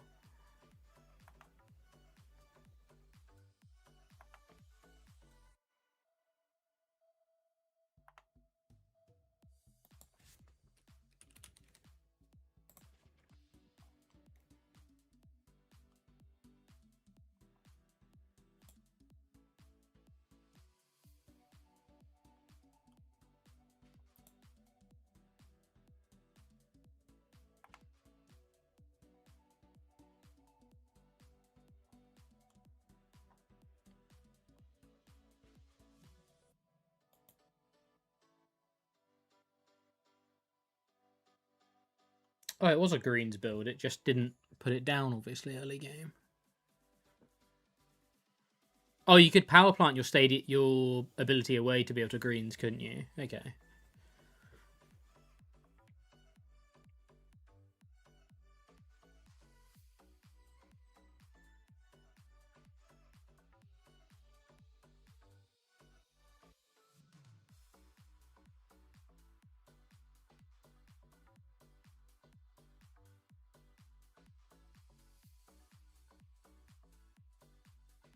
Has Wilder played much this season?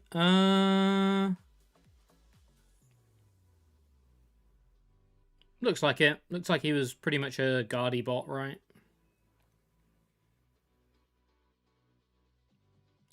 Ooh, he played a Yan Mega list. I'd love to try this Yan Mega list, but live's down, so I can't.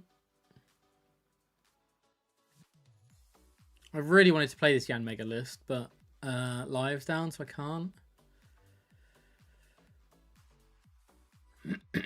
Of course, the Guardy wall into Yan Mega. He lost to Zoro. Yeah, I don't know how this happened. How did this happen?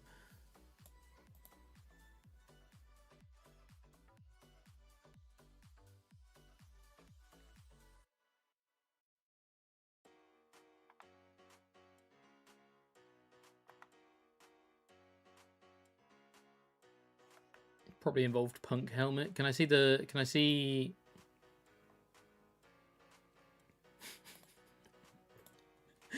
Why did this play 2 Punk? Why did this play 2 Punk helmets?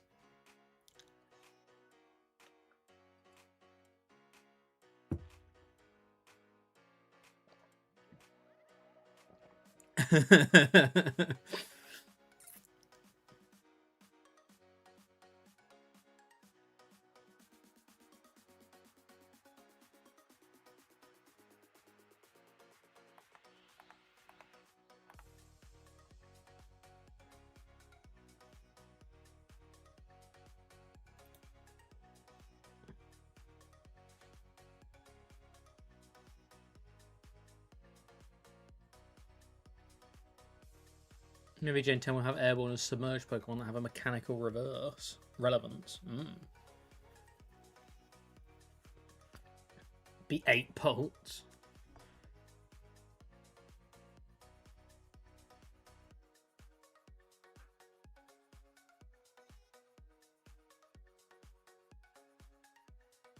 B-string was cringe. Jimmy, yeah. Jimmy P. Good old Jimmy P. One of the greatest of all time. One of the greatest of all time.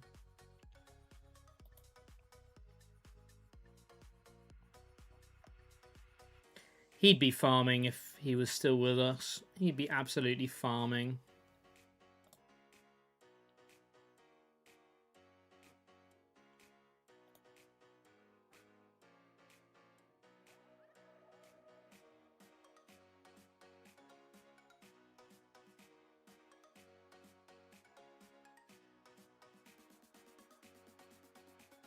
Dragapult in Jimmy's hands would be game over. That season's crazy for him. Honestly, look at this. Look at this.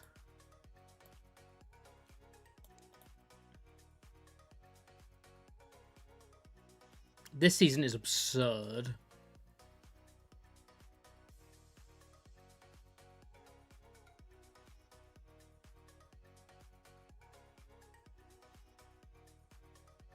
This season was absolutely crazy.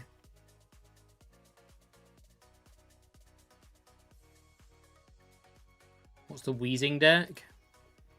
It's just Wheezings, my boy. It's just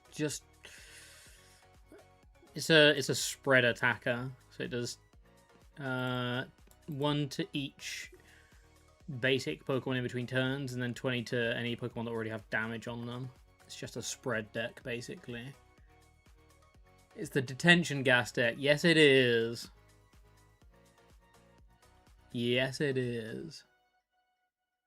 That person seems like Hall of Fame level good. I think Jimmy is one of the greatest players of all time. This was like mid towards level of dominance as well, and I think they were very much competing for best of all time level at that time. I think we could easily be in a world where Jimmy had won just as many internats as Tord. He was absurdly good at this game.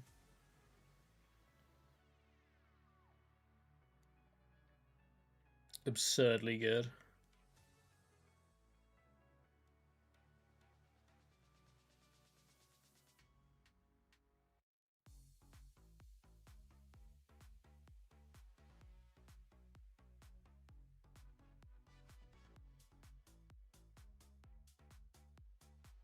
Coughing and wheezing are my favourite Pokemon, so it's always cool to see them get good cards. Does Japan still have officially expanded tournaments? They have them like once a year or so. They have them like once a year or so, but they're not particularly. They're not too frequent.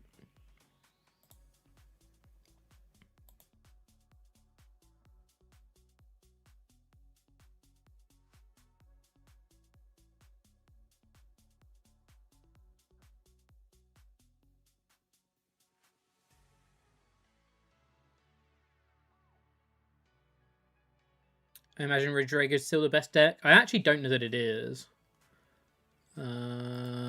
It's one of the best decks, I think, but I don't think it's the best. Yeah, we looked through these results a couple of weeks ago, and I was mind blown. Did they say which one of that group came up with Pidgey Control? I don't want to misquote. I feel like I've heard and I have an opinion. I'll message you, Mighty Anna. But I don't want to misquote on stream. But I think I know.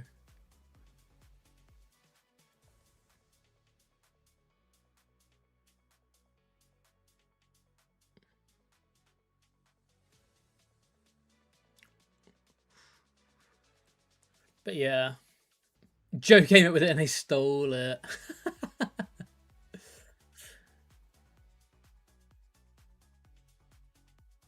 Maintenance just screwed me up. I'm supposed to try and figure out Stamp versus Neo Upper in Garchomp today. Sonic Ripper, how you doing?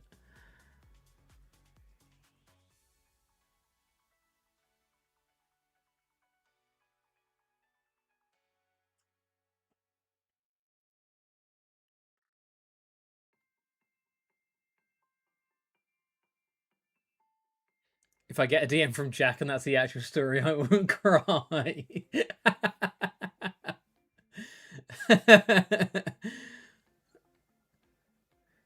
Yeah, Joe came up with it, but he decided to play Mally that world instead of Pidgeot Control.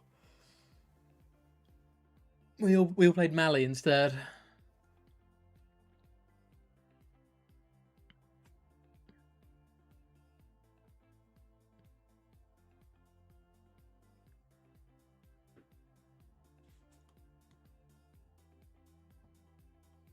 The Mally bait was strong. Yeah. Mally bait was strong.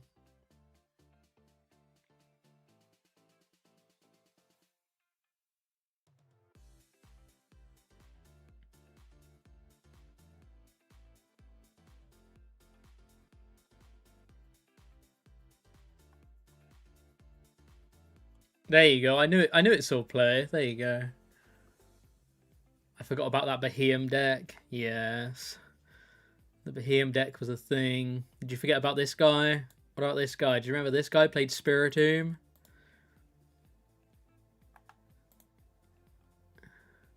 Joe Rutiger. That's a name I haven't heard in a long time.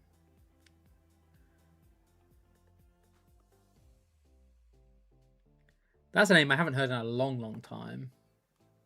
Didn't have a choice. The only deck I played that season. You were a Mally man. New format took him out. Oh, honestly, this feels like a lifetime ago. The game was so different. The people that played, like, not the people that played were so different, but like the people that played, most of these people I don't even think play anymore. So many of these people that people like wouldn't even know what they were, that were like not inspirations necessarily, but like people that I knew really well and looked up to at the time and stuff like that. It's crazy. Is this pre-ADP? This is pre-ADP, yeah. Almost none of my locals play Full Sword and Shield now. Couldn't afford a third Jirachi. The community was substantially smaller and information was still contained if people wanted it to be. This right here could never, ever, ever happen again. This right here, I don't think can ever can or will ever happen again.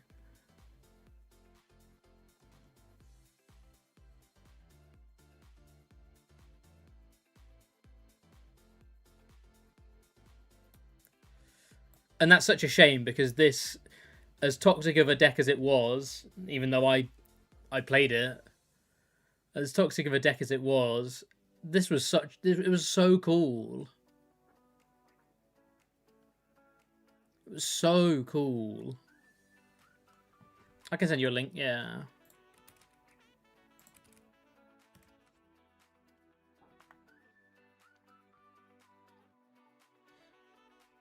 The fact that this deck just existed out of nowhere was insane. And now apples are meta. Exactly, Drake. What's happened? What's happened? Now apples are meta. That control list has like 5 banned cards now. What does it have? It has Chip's banned. Is Stamp banned? Stamp banned, Chip banned. Is Surge banned?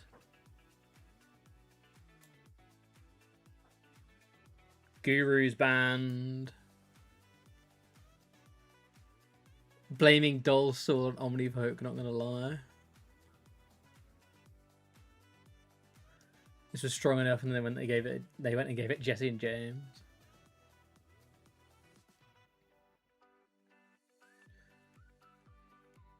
Three custom catchers, very cursed. I still have this deck built in a box somewhere. This is one of my favorite decks of all time. As toxic as that is, this is one of my favorite decks of all time.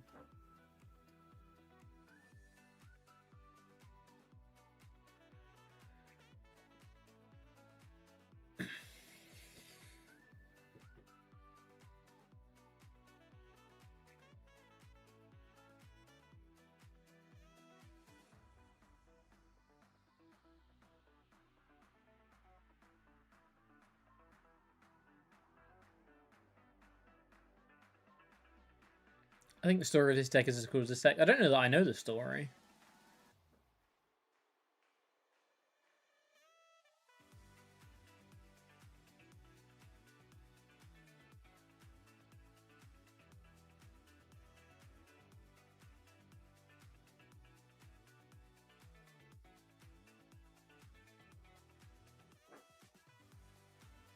Oh, yeah. Yeah, the fact that this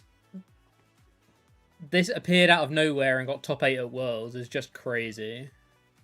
And it was so good as well. It was so good.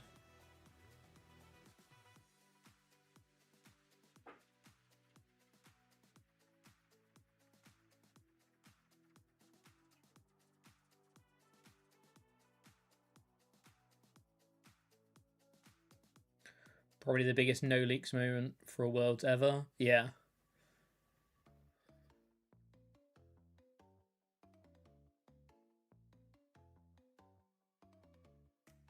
What were some other decks that were an unknown entity? The two that come to mind are Shintaro's Ordino list that he won with, and Ross's The Truth list that he got top 4 with. Both of those decks weren't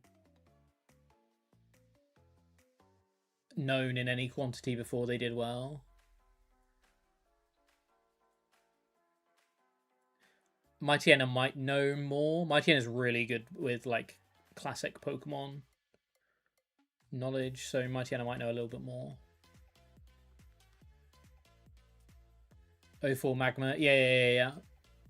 04 Magma. Joe and Jack's top 10 fave decks of all time vid. Could definitely do that. Let me write it down.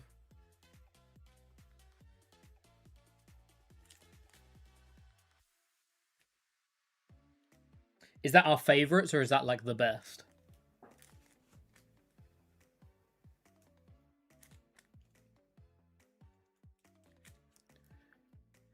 would say Kang Absol, but everyone knew Milwaukee Tour was playing this. Yeah, that was one that was no leaks and then got leaked, right?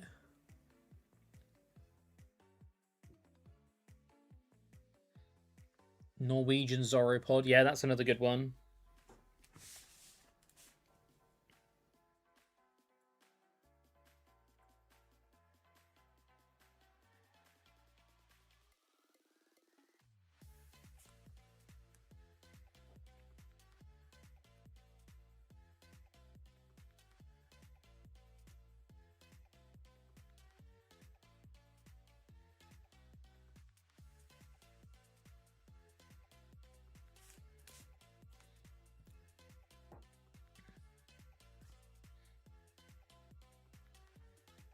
The slacking Shintaro deck. What was the slacking deck?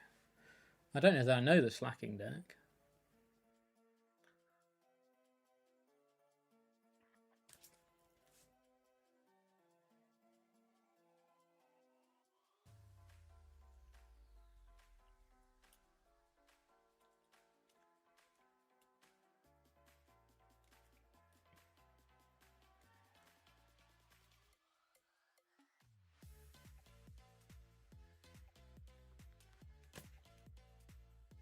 I missed the Lutz cooking decks. Yeah.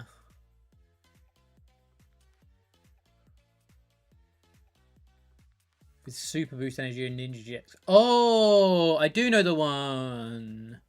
I do know the one. Which set was it from? It was this one. It was this one, right? Was it this one?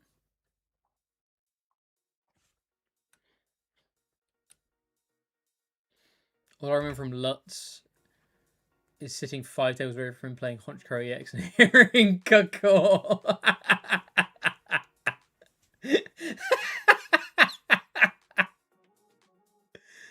Oh, that's great. I miss Lutz. He was a special man. Does Adam's Mega Aggron count? It probably does. Probably does. Where did he finish? It depends where he finished. He day 2'd, right? Was it top 16? It's probably good enough. Yeah, it's probably good enough. This is top 16 of a Champions League, and Worlds is obviously more accomplished than Champions League. He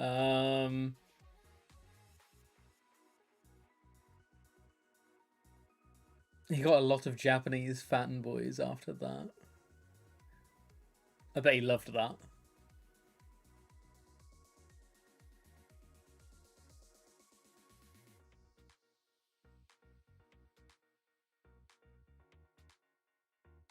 Speaking of Adam and cool decks, it wasn't a gnome, but Zoro Weavile was the coolest Zoro deck. What was my favourite Zoro deck? Zoro Guardi, I think, was my favourite Zoro deck. Love to see an update on the best players from NAE vid from a few years ago.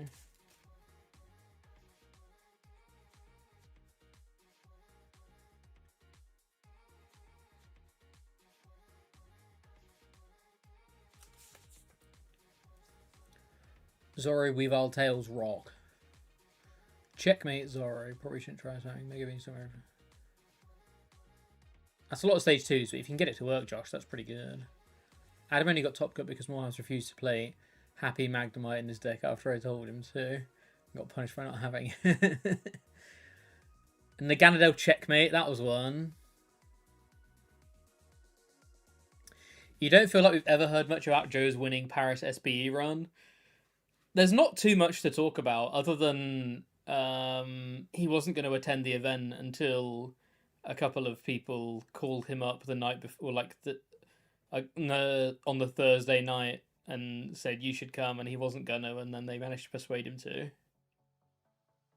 There's not too much about the event other than that, I don't think, from what I remember. I remember live tweeting the whole thing.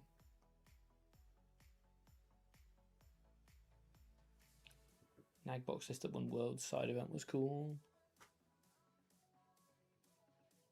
Is the only way they're evolving to stage 2s through rare candies? No. This Meganium here, its ability was basically a rare candy. So if you had the basic down and this Meganium down, you could its ability was essentially rare candying a stage 2 onto a basic. It was a very, very cool card. A very cool card.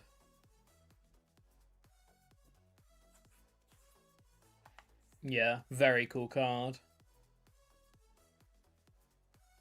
So you needed to candy out the Meganium first. Then once you candied the Meganium out, you could then basically chain them really, really well.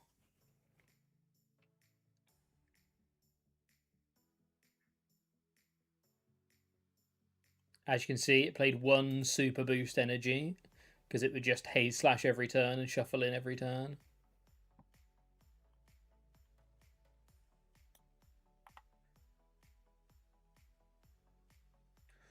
What would you do with this deck if you got budgied? You would, you'd lose. That's it. It's over. Can you even attach this to? You can attach this to Slackoth to Claw. There you go. What would you do if you prize both Gladiant and Super Boost? Cooked. You're cooked.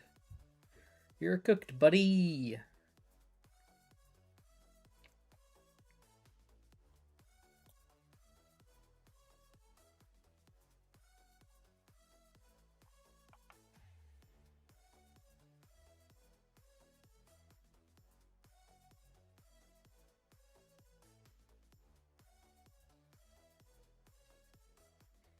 What a time. What a time.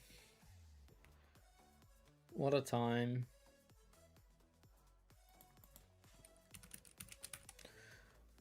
Probably the last one we'll look at will be Naganadel.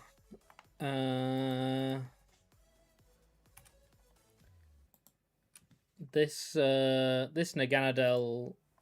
There was a check. Someone mentioned Naganadel checkmate, right?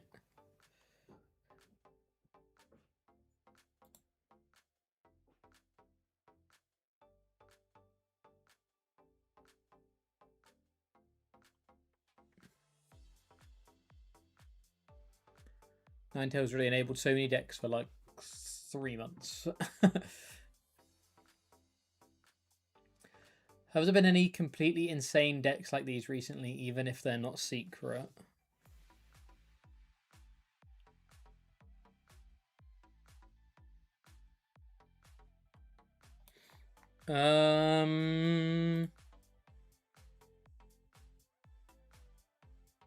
I mean, Slowking's kind of like it, right? But not really.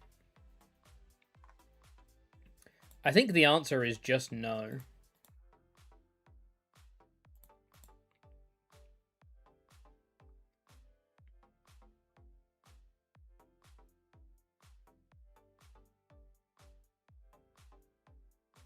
Some of the Lost Box decks were pretty crazy.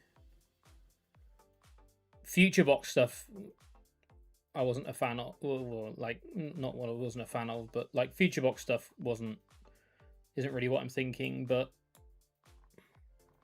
like some of the Kyogre Lost Box decks were pretty crazy. I remember grinding set for 2 months for regional, then bailing, swapping to Mali and going 0-3. Every format I try to make a convoluted deck that can win games, nothing reaches that level.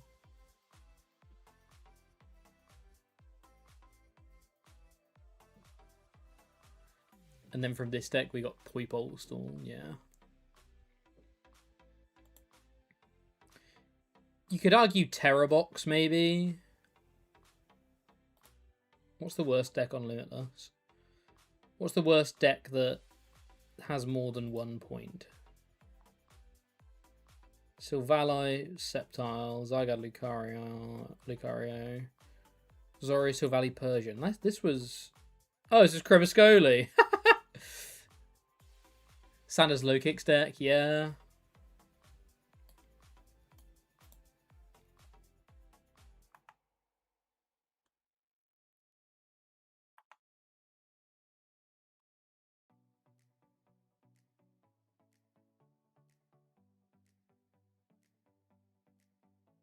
Spider Lock? What's Spider Lock? Oh, I do vaguely remember this. Sander's Dream Ball list was cool. Yes, it was. That was a very cool deck. What deck had the most hype before the biggest flop? Reshiram probably up there.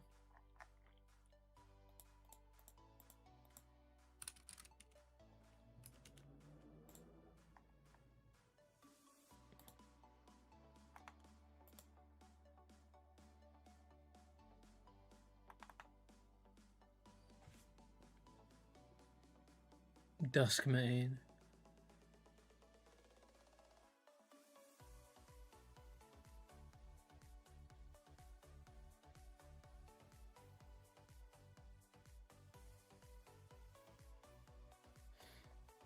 Yeah, crazy time. Crazy time.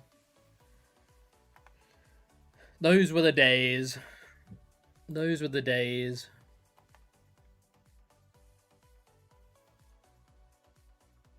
Looking for surprise cool deck, just search for Sander. Oh, I tell you what was a good surprise cool deck. Tell you what was actually a good surprise cool deck.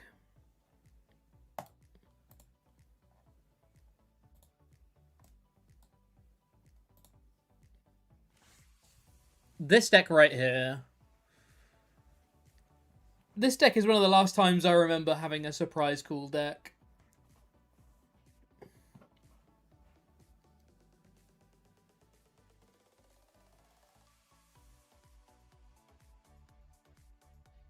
This deck was really cool.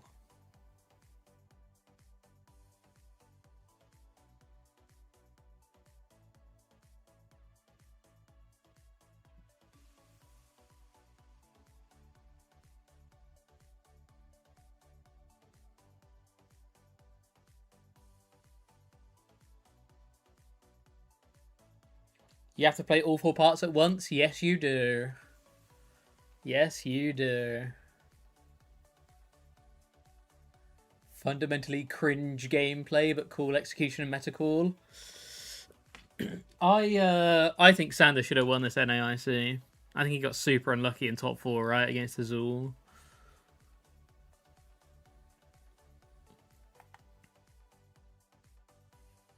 And then they played it in... Yeah, they played it...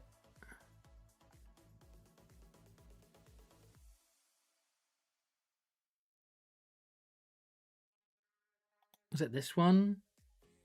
Yeah. Yeah.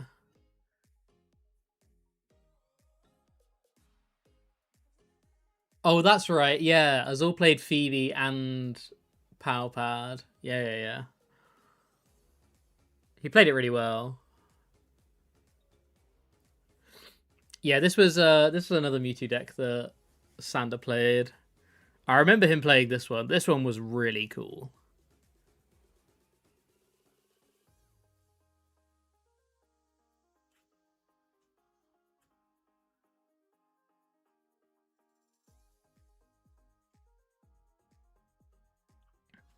Shadow Rider V, a blank card with no text.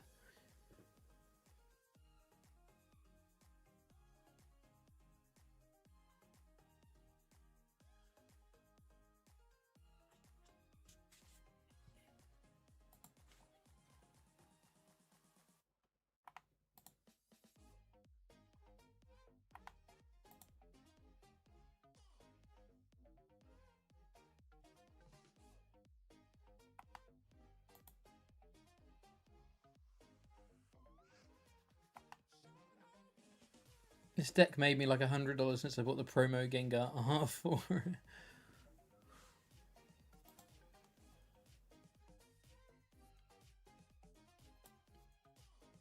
Ah, this one. Oh, hey, hello. What the? I see. I see.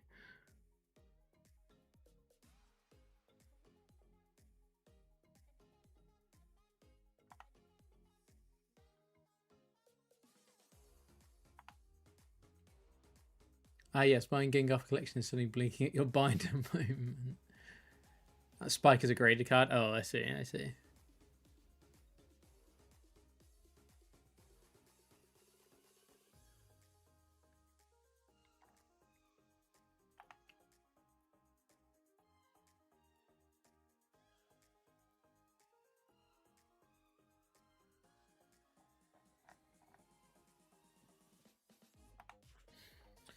Right.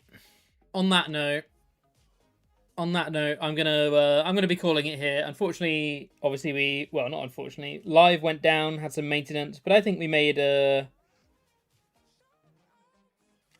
for it with what we I can't end a loss. Oh wait, with what we ended up chatting about. I think we had some good fun. So yeah, thanks so much for tuning in. I'll be back tomorrow. I don't know what I'm going to be streaming tomorrow, but I'll stream something tomorrow. But yeah, hopefully you enjoyed the trip down memory lane.